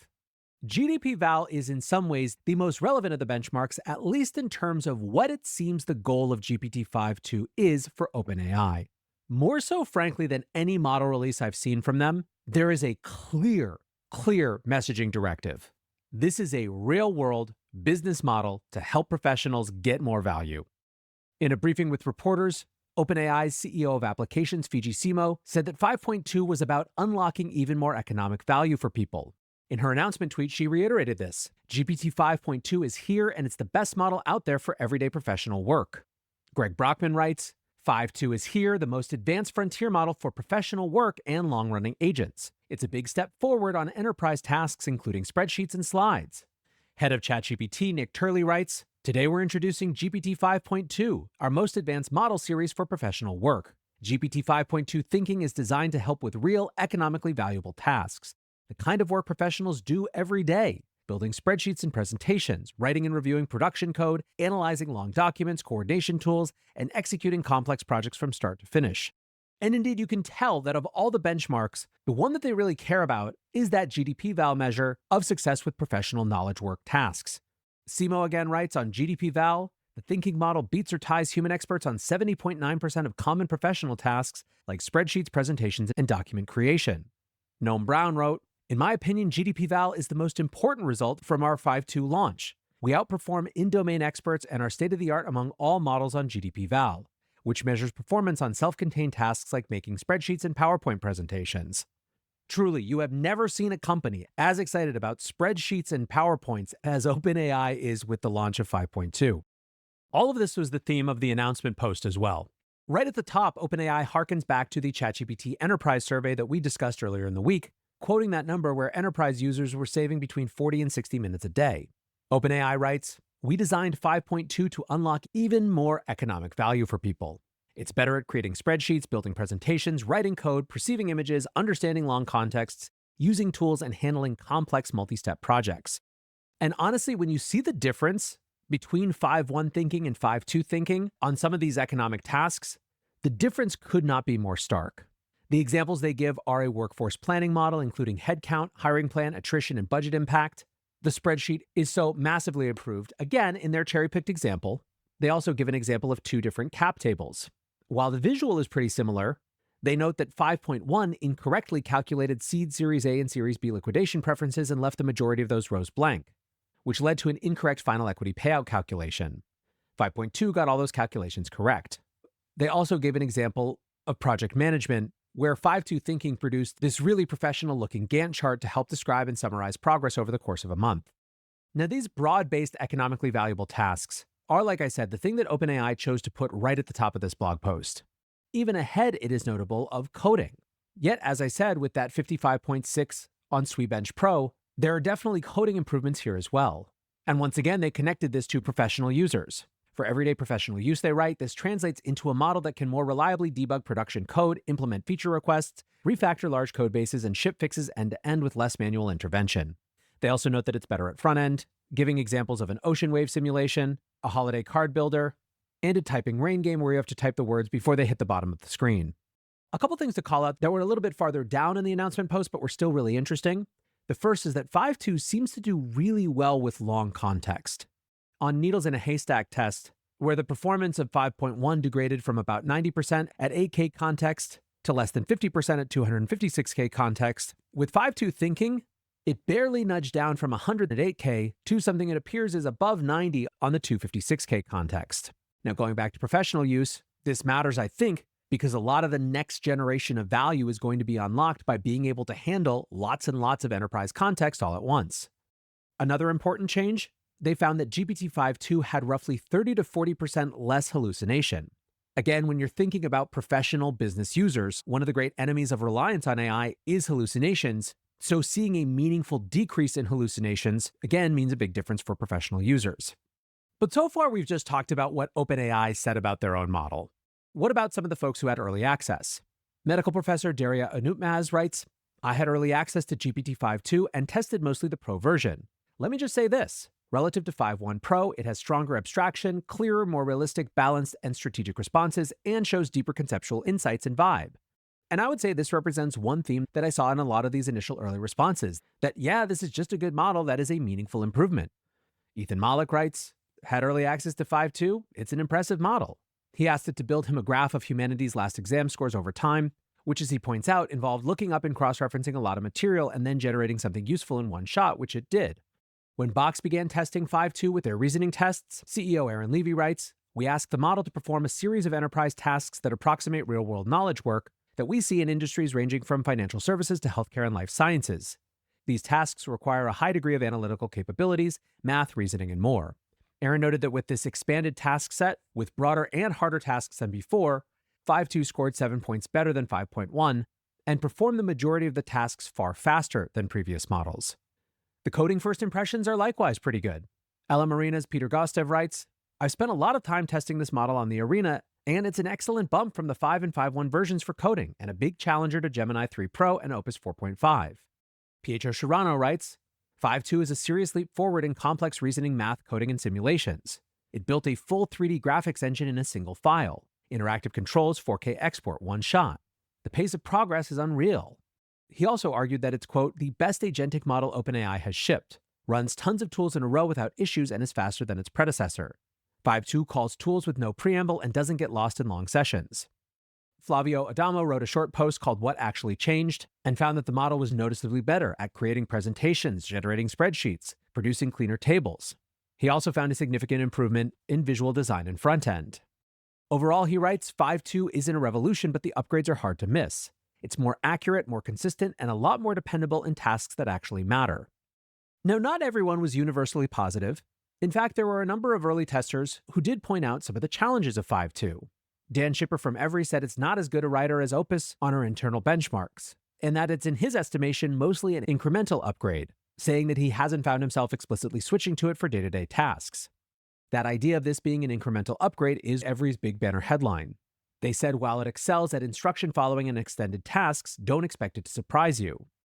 Now, one thing that's notable about Every's tests is that they have a more sophisticated test that they built for writing quality than many others that uses about 50 requests and scores them on things like reader engagement and AI-ism avoidance. Meaning, in other words, that although they're calling this a vibe check, they're actually one of the best, if not the best, source of early feedback when it comes to the quality of writing out of a new model. 5.2 certainly wasn't bad, matching Sonnet 4.5 at 74% on their tests, but it was below Opus 4.5's 80%. One bright spot they pointed to was that it was less prone to tired AI constructions like it's not X, it's Y. So summing up, Every's critique isn't so much a critique, it's just a cap on how hyped to get, again calling this an incremental upgrade. Others pointed out things it did well versus not so well. Simon Smith verified that 5.2 is a lot better for professional deliverables, saying that the biggest leap is... Okay, real quick tangent. I apologize for that. I got a phone call, and it was actually a phone call that I wanted to take, so I took the phone call. The phone call was from Ashurian, I think is how you pronounce that. You might recognize that name because they tend to insure everything. I actually considered that, Old Lobster. I actually considered that. People are weird. I hope the mustache kind of covered it up. One of the things, there used to be a company called YouBreak iFix, right? And at YouBreak iFix, it was kind of like a small thing that turned into like a franchise thing. And my older PC that I had before my streaming PC, which is still right here and I use for like music making and things like that, I had some problems with it. I took it to U-Break iFix, and they hooked me up with, like a better cooling system, which solved the problem. That kind of thing. Yeah, like Amazon, and if you're a Verizon customer and all that kind of shit. So Asurion bought U-Break iFix, and my wife had a laptop that wasn't charging anymore, right? The battery wouldn't charge, and so not good for a laptop. Can't use it. Took it to U-Break iFix. They said they did a diagnostic, $65, and they determined that it was the charge port, right? Which turned out to be a little port that attached to the side and wire and like that. Dude said about a week, and and we'll have you back up and running. Okay, week comes and goes. I happen to be going by, so I stop in. I'm like, what's going on with my laptop? And the guy told me, he looked in the thing, they hadn't ordered the part yet. Okay. Because to me, I look at the part, and you should be able to send that in like an envelope, right? Like you could mail that shit to somebody. You could order that shit off Amazon or fucking, some Radio Shack type entity. But okay, right? Like, everything's gonna be fine, bro. He says, we'll give you a call when it's ready. 2 weeks later, I have not had a contact, and I go back in. And I get my laptop back. Guy says, after asking, where's my laptop? Dude goes, looks in the back, finds my laptop. Says they weren't able to fix it. They did the part, they weren't able to fix it. And the person who was working on it didn't update the status, etc., etc. And then he gives me my laptop, which is scratched to shit on the casing, the housing. And like he said, I'll print you out a receipt, right? You would want to do that to show that I got my laptop back. And then he's like, something on the computer did not mesh with him. And he said, okay, you're all set. So I took my laptop and I left. And I brought it home and I attempted to charge it, and the battery is critically low. I think there's a problem with the battery, right? But that's me. No, they opened the casing, but what it looks like, Ratkin, is that they pushed the laptop around on the like on the countertop, and there was shit on the countertop. They didn't clean the countertop, and when you push something like that, if there's something on there, it'll scratch the underside. That's what it is. I'm going to say that's exactly what happened, Old Lobster. So I go onto Asurion's website, tab over to U-Break iFix, and they have a little thing where you can, reach out to us, right? So it was my name, my email address, and abysmal service. Within 24 hours, I got a message from Asurion, an email, saying, we're going to reach out to you to find out why you feel that way. So I responded back with the story I just related to all of y'all. And then they responded back again that they were going to move it up to some other person, right, on some other team, and they would get back to me in 24 to 48 hours. And then that person emailed me to say, hey, I got your thing. I'll give you an update after I do some research in about 24 to 48 hours. And then Brendan from fucking Asurian calls me on the phone just now to go over the entire thing again and how he's sending it to the regional manager in that area. I don't know what's going to happen throughout this process. I do feel like, right, in the world of corporate bullshit where you don't feel like you're paid attention to it all, that Asurian is paying attention to me. And it's $65. It's a drop in the barrel of their profits, but they actually are, they're going above and beyond when it comes to customer contact. So I'll let you know how this all works out. It does sound like they're trying, and it does sound like Brendan wants to provide a resolution. On another note, my kids' headphones, where the headpiece attaches to the earpiece, broke, covered by Asurian because he wears his headphones all the time, or their headphones all the time, and sent it in. It's already on its way back. They said they fixed it, maybe replaced the part. I'll let you know how that went. But I'm not endorsing Asurian, but they actually seem to do something.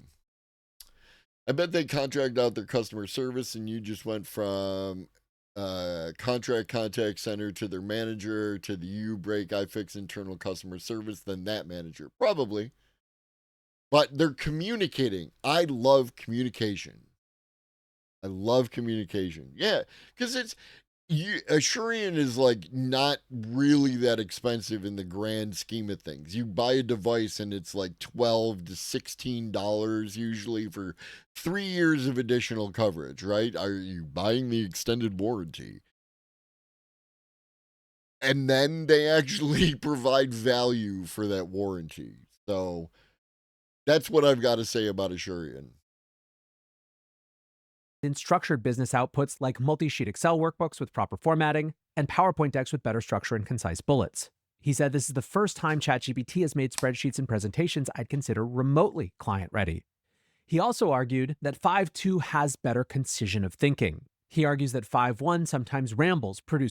Yeah, but you're right, old lobster. At the same time, the people involved probably spent a minute each on my thing, right? They copy paste the correct email to send to me. I send the thing back. They copy paste the correct email to send to me. Maybe they embellish with some, like that. Each a chance for inducing error. Yes, you're not wrong. A sprawl, whereas 5.2 is more deliberate. How is 5.2? I missed half the video. There will be more. And better calibrated to the task. What up, Kai? Complexity. However, he argues that this isn't universally a good thing. He compares 5.1 thinking to a brilliant, slightly chaotic freelancer, and 5.2 thinking to a polished professional. He agrees with Every that 5.2 is less likely to surprise you, whereas the upside of 5.1's slightly chaotic nature is that while, in his words, you never let it talk to a client, sometimes it surprises you with an outstanding idea or turn of phrase. Ultimately, Simon comes down on the side of this being a big upgrade. Ali Miller had similar findings. In her Damn, that shit is getting wild. There seems to be more and more like cyber attacks of like new and interesting types, right? Like where people are actually having to pay attention as opposed to the day-to-day bullshit cyber attacks. You know what I mean? I hope it worked out.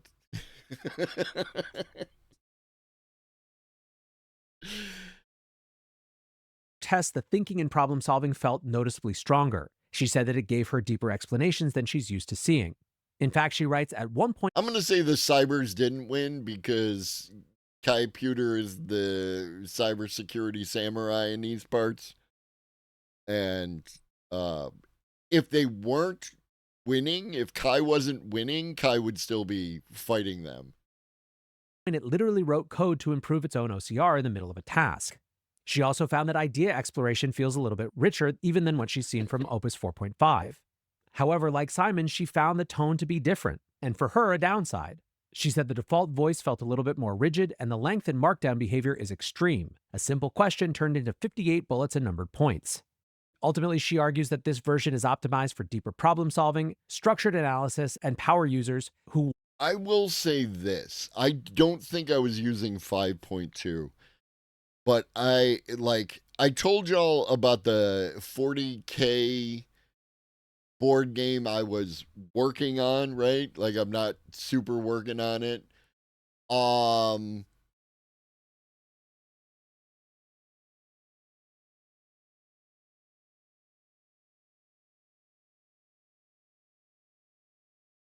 Well, that was neat. I love when you see old internet show up for a second before everything resolves. But I was working, I am working on another board game called Galaxy in Flames. And I was using the voice mode to do this while I was in the car. Really what I wanted to do is I wanted to get a bunch of ideas out and have it like kind of collate them all together.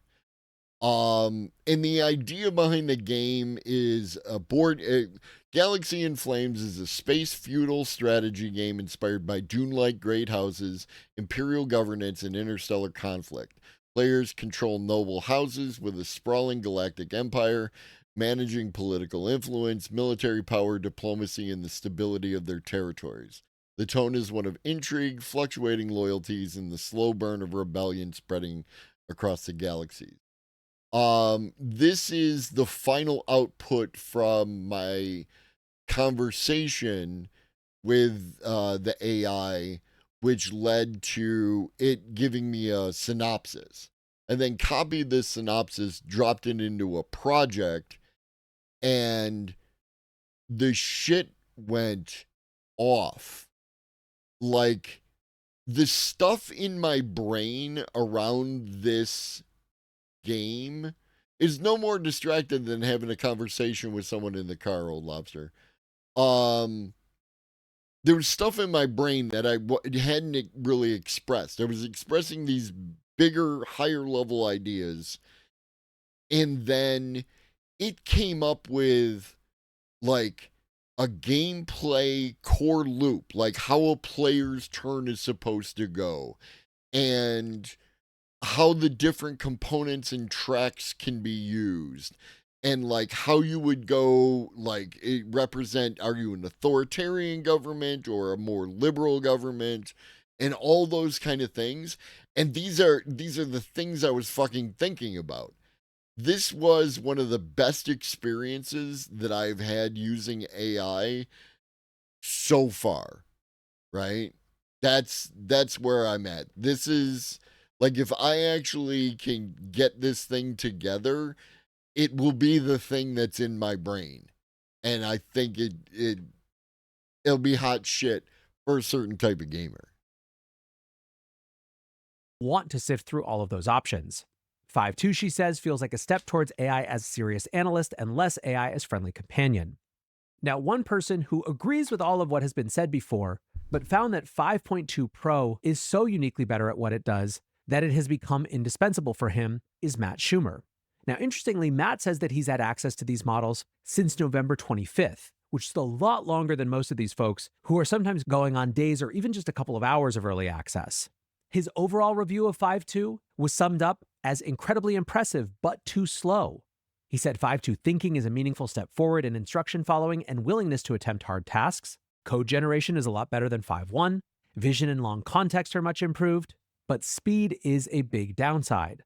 And speed can be a big deal. He expands the thought. Here's something that affects my daily usage. Standard 5.2 thinking is slow. In my experience, it's been very, very slow for most questions, even straightforward ones. I almost never use instant, thinking is much better, and pro is insanely better, but it means I'm usually paying a speed penalty. In practice, this means I barely use GPT-5.2 thinking. My actual workflow has become, quick questions go to Claude Opus 4.5, and when I need deep reasoning, I go straight to 5.2 Pro.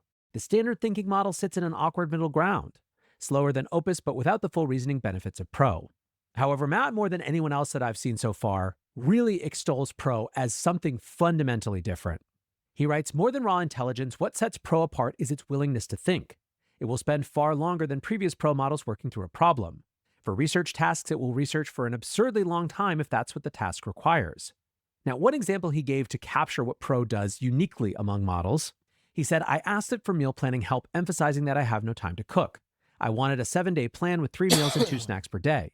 Pro came back with amazing recipe plans, but what stood out was the ingredients list, much simpler than what the other models suggested. It understood that I have no time wasn't just a constraint on cooking time, it was a constraint on shopping complexity, prep work, and mental overhead. It grasped my mentality, not just my literal request. I had sent the same prompt to all of the other frontier models, and none of them accounted for this. This is the kind of understanding that makes Pro feel different. Indeed, so enthused was he that he wrote another full review called his 5.2 Pro Deep Dive, where he said this is undoubtedly the world's best model, I can't live without it. Now again, he warns of the cost of speed, which isn't just that you have to wait around for an answer, but as he points out, this is another thing that exists without context. What kind of speed are we talking, right? Because again, my use of AI tends to be fire and forget, right? I'm driving, I'm talking to the tool, I'm asking it to perform tasks while I do something completely different, right? I couldn't write a bunch of stuff down with my, meat fingers and then do searches and collate shit. That would require dedicated time sitting in front of a PC, where this is something I could do on the go while I was doing something else. And in that context, I didn't really care how long it took, right? I would give it a task and then I would just go back to the thing that I was doing and then I would listen to it when it gave me an answer. every so often it will think for a long time and still make a big mistake, wasting a lot of time. That means in his estimation that prompting matters more than ever. Be explicit, add constraints, and refine prompts before you send them. Still, ultimately, he writes, after using Pro for 2 weeks, I can't live without it. It's my go-to for everything I do that requires deep thinking, research, or coding, or almost any prompt I run that doesn't require an instant answer. I think Allie Miller actually has a pretty good rundown of what this amounts to for different user profiles. For general users, she writes, I think they'll be incrementally more pleased. She writes, the idea space that 5.2 explores is better than 5.1, so they might like problem solving a little bit more. For devs, she wasn't sure. She said that while the models seemed to fare well on one-shot asks, she suspected that the max code models within Codex are still better, and that Claude and Gemini are either right up there or even ahead still. When it came to business users, although she said that she didn't feel all that big of a leap, everything else around the benchmarks suggests a huge jump. Researchers, however, she suggested were going to be the most pleased group overall, which comports with Matt Schumer's argument that this is a slow genius. Now, going back to that question of coding and direct head-to-head comparison, we do, of course, have some ways to see what people prefer in direct head-to-head ways. Ella Marina shared that 5.2 was at number 6 in web dev, and that 5.2 High had jumped all the way up to number 2, ahead of Opus 4.5 and Gemini 3 Pro, but behind Opus 4.5 Thinking. On front end in the design arena, 5.2 High remains behind Gemini 3 Pro and Opus 4.5, but came in at third. So let's talk now about some of the larger implications of this release. Some pointed out that there are implications for what we believe around training. Ben Puladian writes, GPT-5.2 is the clearest signal yet that pre-training scaling isn't slowing down. Bigger corpuses, it's adorable. Longer contexts, hotter training run. Every jump like this means one thing. NVIDIA's curve is nowhere near flattening. We're still early in the compute supercycle. Now, if this becomes conventional wisdom, it could have meaningful impacts on the spectrum of boom to bubble in the same way that GPT-3 being released pushed people more towards boom, at least for the moment. TDM on Twitter also noted that in the Our Partner section of the OpenAI announcement, They said that 5.2 was built on NVIDIA GPUs, including H100s, H200s, and GB200s. Another interesting implication, I think, just has to do with the pace of change. You heard before in the benchmarks that 5.2 scored very high on the ARC AGI exams, both 1 and 2. Well, ArcPrize tweeted, "A year ago, we verified a preview of an unreleased version of OpenAI o3 that scored 88% on ARC AGI. The catch was, of course, that that version cost $4,500 a task. Today, they write, we verified a new 5.2 Pro extra high state-of-the-art score of 90.5% at $11.64 a task. For those quickly doing the math, or asking ChatGPT to do the math, they point out that that represents a 390x efficiency improvement in 1 year. Now, in terms of what it means in their battle with Anthropic, and that means less, excuse me, less electricity usage, less water usage, less everything. I love to hear the efficiency gains too, Ribbons, right? The resource, the anti-AI argument stemmed in resource is a moving target. Why it's not really a good one. Google, it's too early to know for sure how people are going to feel as they really get their hands on it, but it does seem likely to me to stem some of the bleeding. Even though it isn't claiming to be universally better in all ways, and a lot of the first responses that we shared have some caveating or at least nuance to where and how and in what ways it's good, it's clearly a really good model that is a big step up from what OpenAI offered before, and it is likely going to compete with Gemini 3 Pro and Opus 4.5 on a lot of different use cases. Sam Altman also tweeted just after the release, also, we have a few little Christmas presents for you next week, which many are speculating right away means the next version of images, given all the rumors that we've shared and talked about in previous episodes this week about new image models being tested under pseudonymous names. Summing up and touching on something that we haven't even had a chance to talk about yet, Rohit writes, Code Red to the best model in a partnership with Disney in 1 week? We're gonna talk about the Disney thing. Damn. What they're referring to, of course, is a new partnership that was We're apparently going to talk about it right now. announced this morning, where the Walt Disney Company is not only not going after OpenAI in court, but is instead granting them a 3-year license to use something like 200 Disney characters in Sora generations. The details are 1,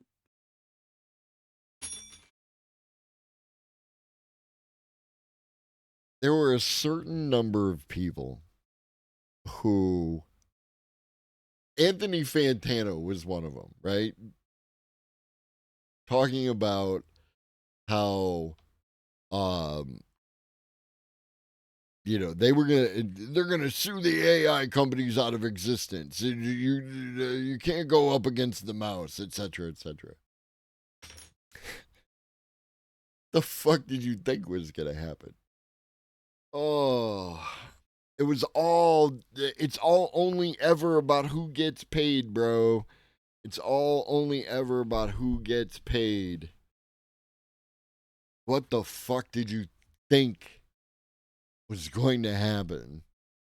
It's a 3-year licensing agreement, including 1-year exclusivity, where Sora users will be able to generate videos that use more than 200 different Disney, Marvel, Pixar, and Star Wars characters, creating an G's, dude. incentive for people to actually go do that. Some number of those Sora videos will then Fuck, I want some wings. actually stream on Disney Plus. And the cafe at the hospital does Wing Day every Wednesday, and I missed it this week. Sucks. But you want to talk about you want some Buffalo economics, right? You want some Buffalo economics. It's the dollar to wing ratio, right? There's a thing called a single order of wings, if you're not familiar. A single order of wings is 10 wings. And when you watch the economics of how much a single order of wings has changed in price over the past few years, then you get feeling some kind of way. The inverse has happened, where it's $10, it's $10.99 for the order of wings, and you get 6 of them. Now, I happen to work a job that gives me a stipend for food, so I don't actually pay for the food, but $10.99 for 6 wings is a crime. To top it all off, Disney is also going to become a major customer of OpenAI, both deploying ChatGPT for its employees and using API to build new products. And finally, Disney's going to make $1 billion equity investment into OpenAI as well. Now, G fucking G's, bro. G fucking G's.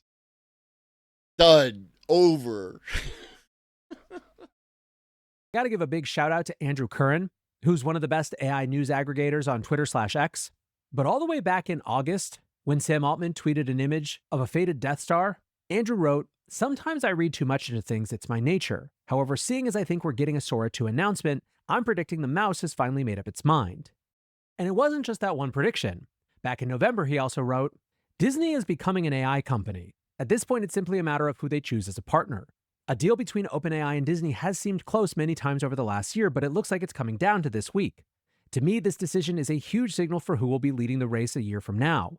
It's far bigger than the IP. It's also the fact that as soon as Disney forms this partnership and starts using AI for user-created content, which will begin with video shorts on Disney+, it will use its immense media power to broadcast that AI is a legitimate creative tool and will actively encourage its use.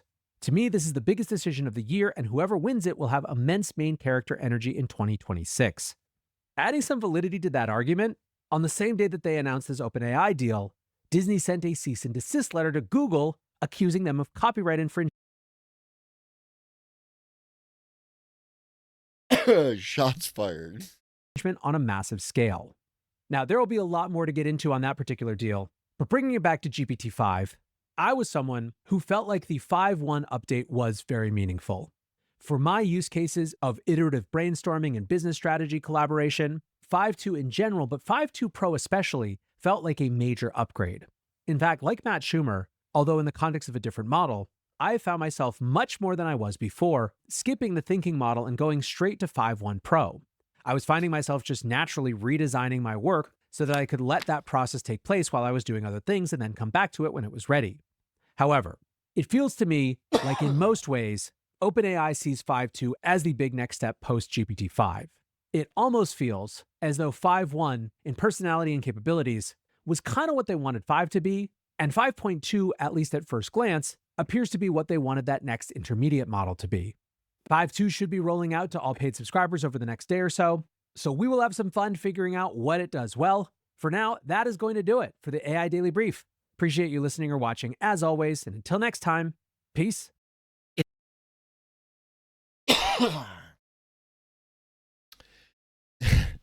New AI explained GPT 5.2. In the last 24 hours, OpenAI have released a new model and plenty of record-breaking results. GPT 5.2 might not be a Christmas miracle, however, as to get frontier performance, it often needs to spend more tokens thinking. But just setting tokens aside for one moment, GPT 5.2 is in many benchmarks among the best language models out there. For me, this is a tiny bit like us all getting luxury Christmas presents though, where we don't know which results were bought by the labs with the last of their intellectual or financial overdraft, and which results will be superseded early in the new year with something even shinier. Either way, it's a genuinely good model, so let me give you 9 details about GPT 5.2 that you wouldn't get from just reading the headlines, so you can decide for yourself. Plus, I'm going to end with a sheep analogy, which I think is quite good. First, let's talk about the bold claim right at the top of the release page for GPT 5.2, which is that GPT 5.2 thinking sets a new state-of-the-art score on GDP Val and is the first model that performs at or above a human expert level. It beats or ties top industry professionals on 71% of comparisons on that benchmark, according to expert judges, and it's the best model yet for real-world professional use, apparently. Speaking of expert judges, I put an article in the Discord in the article suggestions about how when a group of people at the company were told that the analyses that they were looking at were developed by junior analysts, they were 95% received as positive. Like this is 95% good. When they were told that the AI did it, right in the toilet. Absolute garbage. I don't believe, this is just me, and I could be wrong, but I don't believe that people who don't like AI are actually like engaging with it at all. Right? Oh, I don't like the way AI art looks. Are you sure? Or is it the fact that it's AI flavoring your decision making? I will say that both OpenAI and Sam Altman were relatively specific about the claim they were making for this benchmark. And there's no way to do science to it. Like I can't in good ethical conscience trick people into engaging with AI. Sometimes it happens through no fault of my own, right? I will play an AI generated in some capacity song, and someone will say, "This is AI," right? Like that kind of thing. But I'm not trying to trick anyone, right? Like I'm just playing the song, and if you were there, then like it's AI music, right? But I would love to know if they experience something without knowing it was AI, could get like an honest feeling about that which they were engaging with. What up, Lizzie Craft? I don't get it. AI is cool, big corporations are not, but there's much more to AI than that, including open source models. Yes, 100%. Right? Problems are capitalism problems. They are not necessarily AI problems. I made some AI music. It was fun, and other people liked one of my songs before they knew it was AI. And then they didn't like it anymore. Which, to me, you need to work that out in your inside yourself, right? Like, oh, I really enjoy this. Oh, but it's it's pop music. Oh, I hate pop music. Never listen to this stuff. Oh, I really like this. Oh, it's country. Country's garbage, right? Like that kind of thing. Calling it an eval measuring well-specified knowledge work tasks across 44 occupations. Nevertheless, seeing models exceed expert level in real-world professional tasks may lead many to misinterpret this chart and this benchmark. I have tested GPT 5.2 heavily and covered this benchmark specifically in great detail in a previous video, but let me give you a 10-second recap. Yes, the questions for GDP Val were crafted by industry experts, but the jobs must be predominantly digital jobs. Any that weren't were excluded. Only a subset of the tasks within each of those occupations were selected. And the quote, well specified adjective they gave was intentional because the full context of each task is given to the models beforehand. And even OpenAI say in the release notes that real tasks often involve tacit knowledge, where basically you have to search out or I understand not liking the slop content where it was like low effort, but if you actually want, you can spend hundreds of hours on a single song fine tuning it. I don't get why that labor should be devalued just because there was AI involved. Yes. Right? Before AI slop, there was human slop. Right? Some human slop caught fire. Right? Shit posting. Low effort memery, right? Some people enjoyed that AI, that human slop, and engage with it. But even in the spaces where you engage with it, the vast majority of shit posts and low effort memery were garbage. It was a numbers game. You just kept cranking them out until you found something that hit, and ride that for however long it lasts. Okay, I'm doing that with AI. Oh no, you're a terrible human being and you're not a real artist and you should fuck off. Even the biggest AI haters still make exceptions for certain AI songs. Not all of them. Not all of them. Anthony Fantano being one. Even the biggest AI haters make exceptions generally for certain aspects of AI. You know what I mean? Like that We Are Charlie Kirk song is AI, but nobody seems to write it off. I mean, I don't know the song in question. I assume I would not like the subject matter and therefore would not listen to it. But I assume that some people did and enjoy it.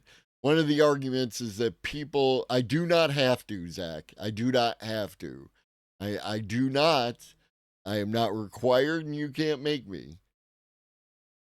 Gift a sub to somebody and I'll listen to the damn song. How about that? Transactional. Welcome to capitalism.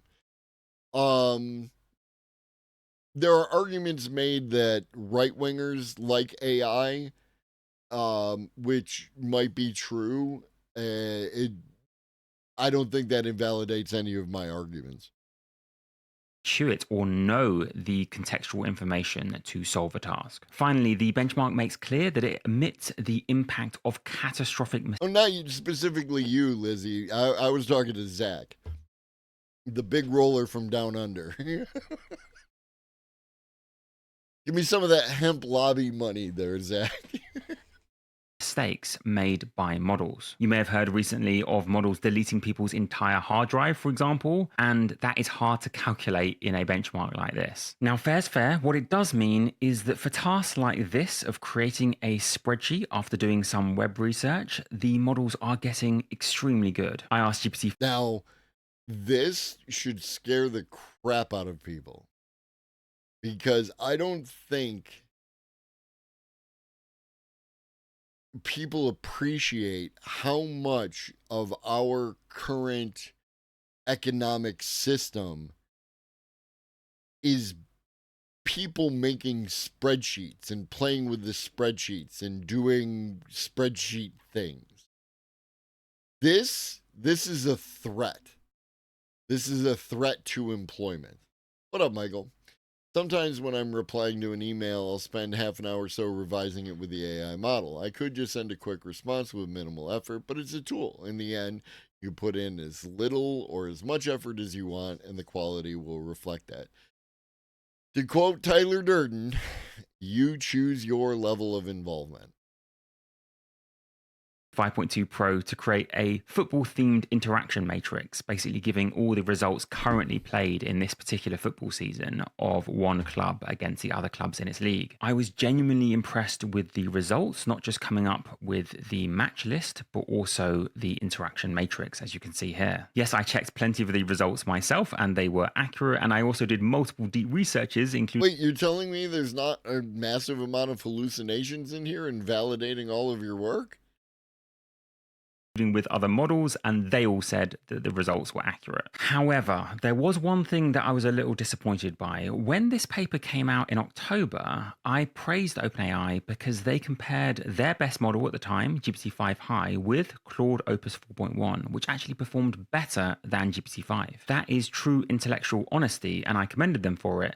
But this time with GPT 5.2, they haven't compared it to Claude Opus 4.5 or Gemini 3. Yeah, absolutely, Lizzie. Like that is a thing, right? Like I think that is an aspect of AI that AI skeptics That's fine, Zach, but you got to come across with them ducats first. Yeah, like that kind of thing, right? Like, or just like I tend to speak in a very particular way, which isn't always, like understood necessarily. and people could conceivably take my words and run them through the AI. But yeah, like I think that's it facilitates communication in a very real way, and I don't think that that's appreciated enough.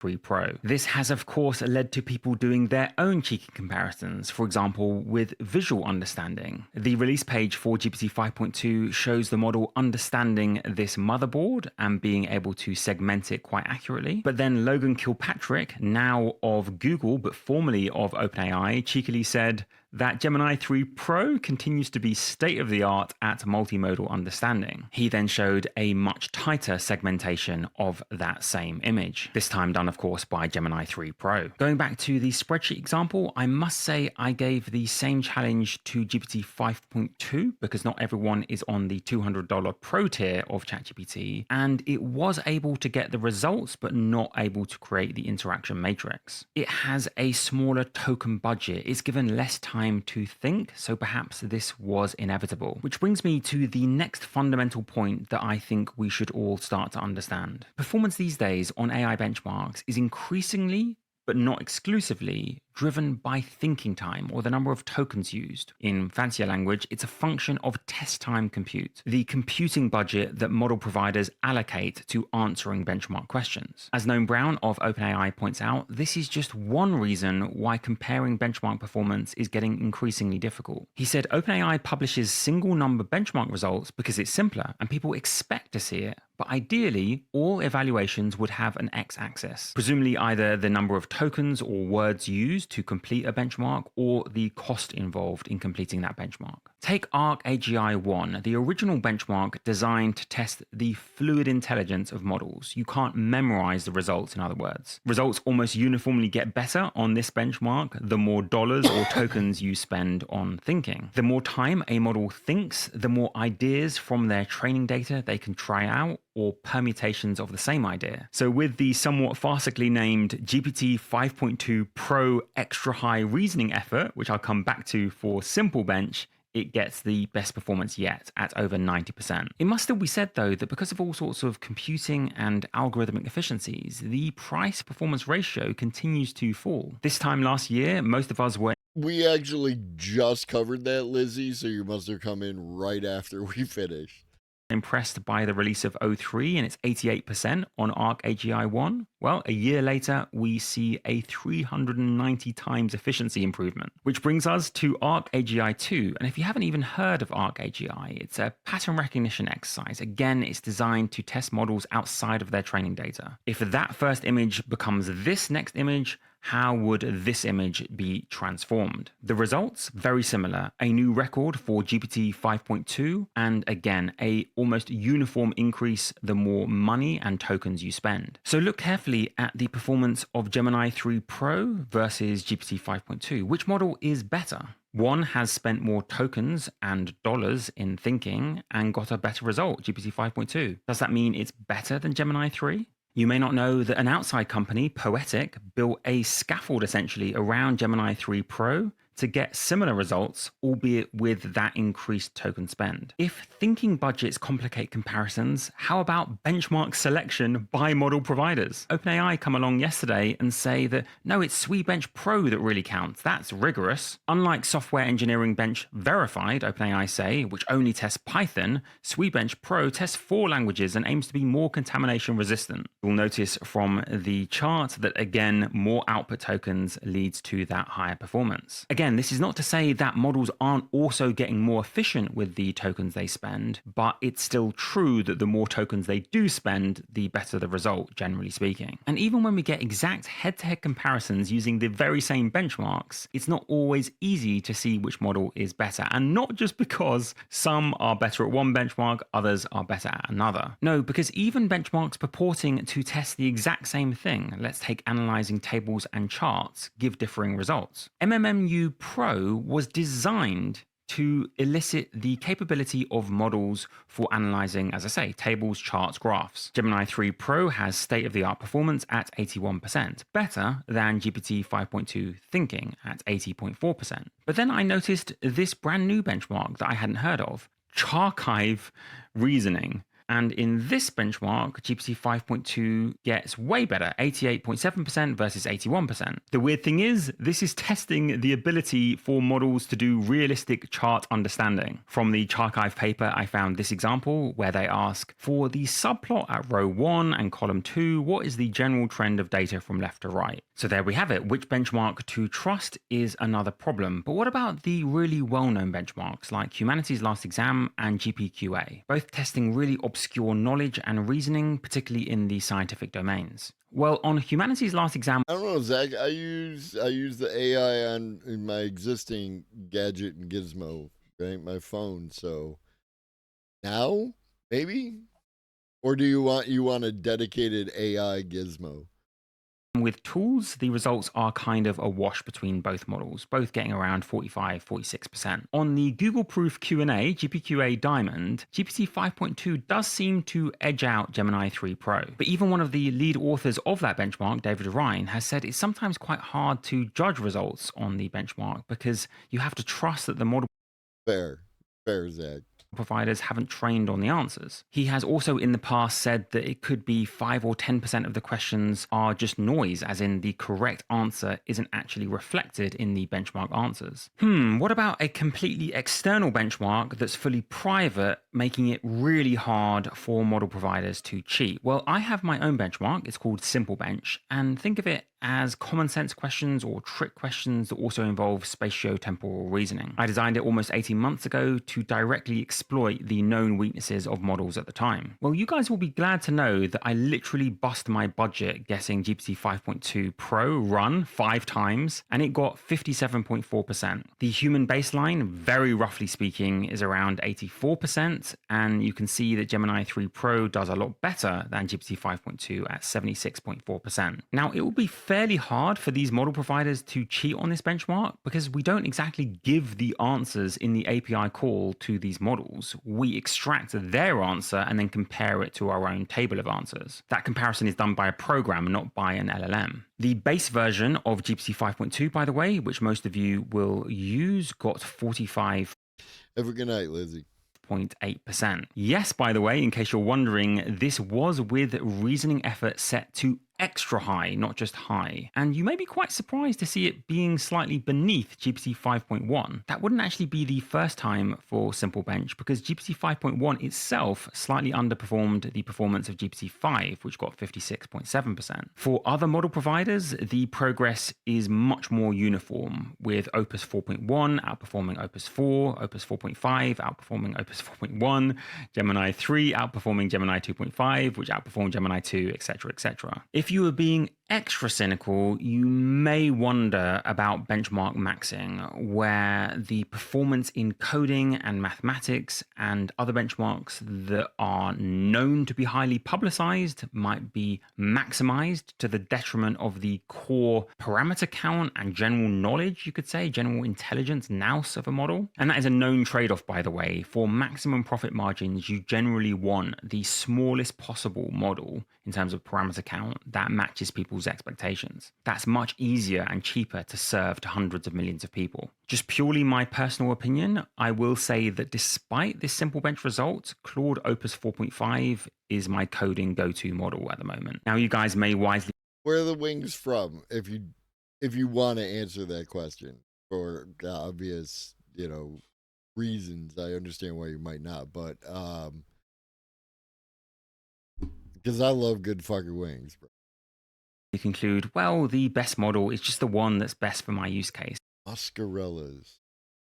Not familiar, but I will now endeavor. Which is why I've added GPT 5.2 to the free tier of lmcouncil.ai, and you can even access Pro on the max tier, which is almost 5 times cheaper than the Pro tier of OpenAI. In this example, I use the self-chat feature of the app to get them to debate amongst themselves, Gemini 3 and GPT 5.2 Pro and Claude 4.5 Opus, Grok 4.1, to decide which model was the smartest. And you will be disappointed to learn that they all said that each other was the smartest. They all agreed that everyone was equal. Aside from Grok 4.1, which always seems to think that it's the best. I even then got them all to design It's a pretty good website. A website, and I would say that probably on balance, it wasn't GPT 5.2 Pro which created the most beautiful website. I would say it was probably Claude 4.5 Opus with this effort. You may know that on web development, at least according to LM Arena, Claude Opus 4.5 still exceeds both GPT 5.2 and Gemini 3 Pro. One result that did catch my eye with GPT 5.2 is its ability to recall details across long context. And as OpenAI say, it's the first model of any model we've seen that achieves near 100% accuracy on the 4-needle challenge, where there's 4 different things they have to recall. These are needles. I think the one in Lancaster was the one I had seen before. Strewn across almost 200,000 words, you can think of it. And you can see no matter how much the word length goes up. I'm a barbecue wings guy, and those barbecue pitted wings are fucking fantastic looking. To performance stays really quite high. As you can see at the bottom there, that had been one of the absolute specialties of Gemini 3 Pro, so they may now have a competitor, at least when we're talking up to 400,000 tokens. They still can go up to 1 million tokens. In other words, if you need, let's say, a medium amount of content. It was my first job. I was the wing guy. What up, Astro? I was the wing guy at Lenovo's. And part of being the wing guy was making the wings on the pit, right? And you see, you put the wings in, you fry the wings, you put the wings in the bowl, you put the sauce in the bowl, you toss the wings, you dump them out on the pit, you get 2 big fucking flippers, and you just move them shits around every once in a while. It's one of the best jobs I ever had, man.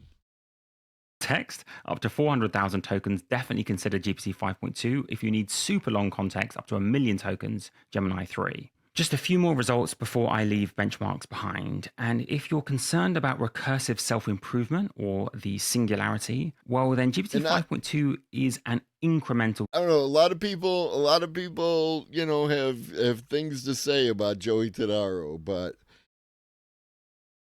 Joey Tadaro was a nice guy to me. He never did me wrong, as far as I'm concerned. Big Joe was a righteous dude.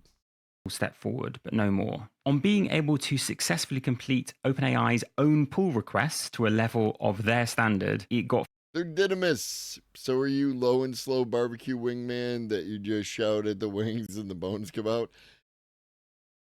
One of the best wings I ever made was we put the wings in my friend's smoker and smoked the wings.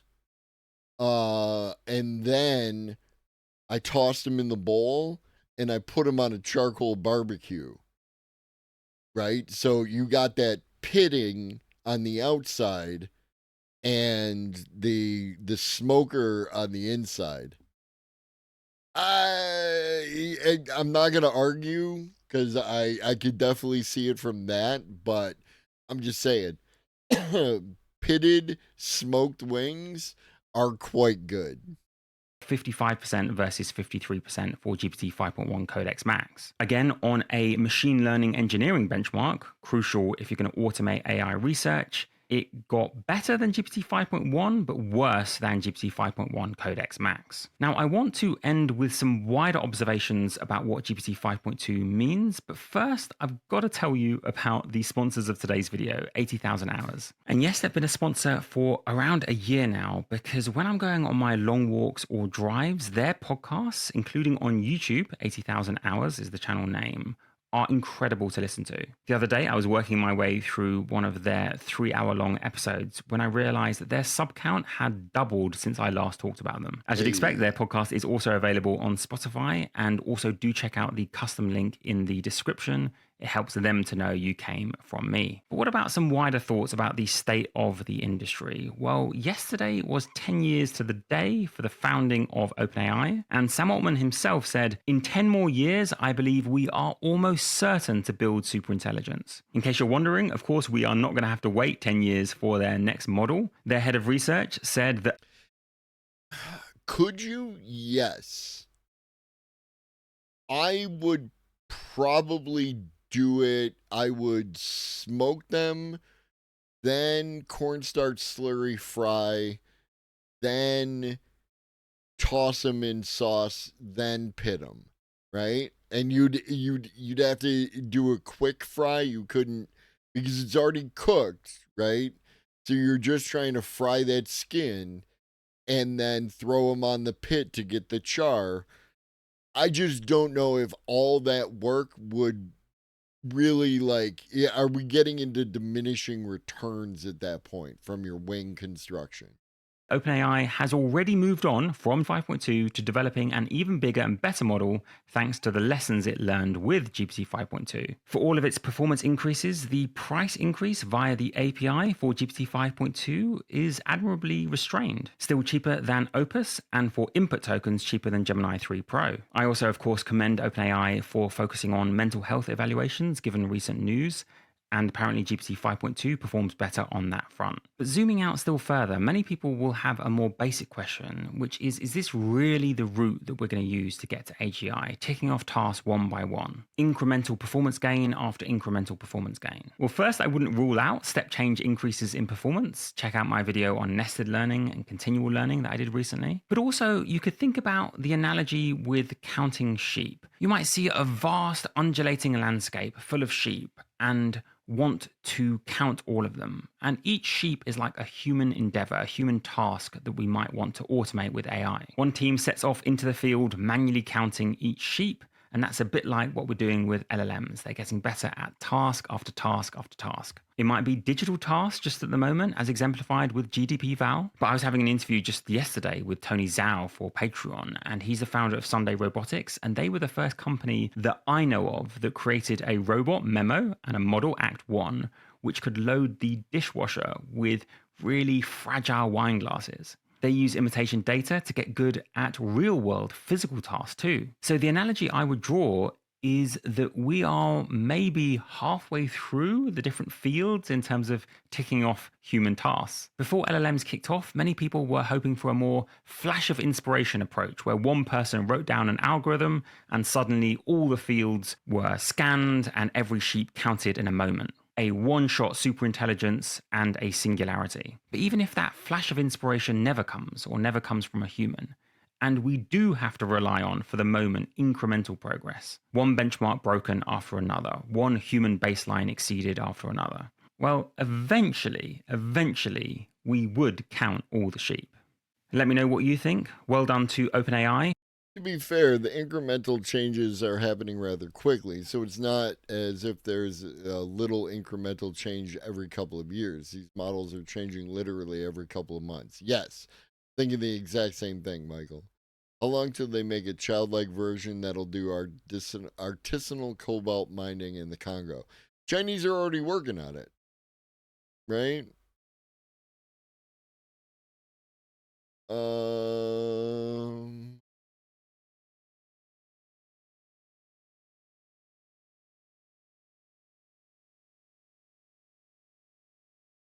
I hope this gets me. Tong Tong. Tong Tong is the AI child. Tong Tong can learn, adapt, and interact with her environment. So all you got to do is strap the Tong Tong AI inside one of those Chinese robots, and bam, the robot AI child yearns for the mines. For GPT 5.2, and have a wonderful day. Okay. Unfortunately, that has to be it because I have work in the morning. I have to get up at stupid o'clock and go to work, and not happy about it, but I am good at my job. I will be back on Monday, and then it looks like Thursday and Friday of next week. So Monday, Thursday, Friday, there will be streams. In the meantime, let us find a place to go. Which way to go? Bum, bum, bum, ba-da-ba-dum. Bum, bum, ba-da-ba-dum. Bum, bum, bum.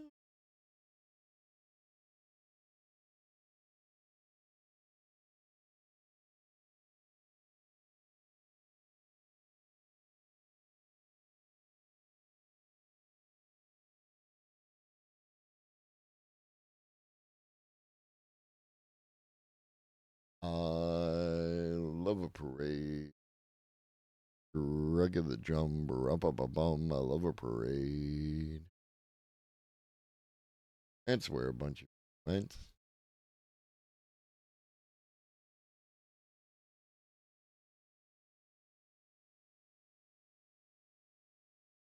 Hey, Tinker defended their thesis for their PhD. That's good shit.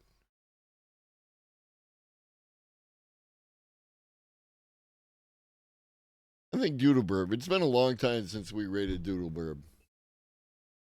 Doodleburb is great. If you don't know Doodleburb, you should know Doodleburb. Their avatar is adorable. They're a wonderful human being. So that's where we're going. I will see hopefully all of you and more on Monday. I am working on the panel, the next episode of the Propagandists, featuring Ivan Neo, Noah, and Jim Russell. In principle, everyone has agreed, and now it's just a matter of nailing it down a time. And I will let you know more on that as soon as I do. In the meantime, drink your water, eat some food, take your meds if you forgot, and always remember that Shaggy loves you. So do I. Be great.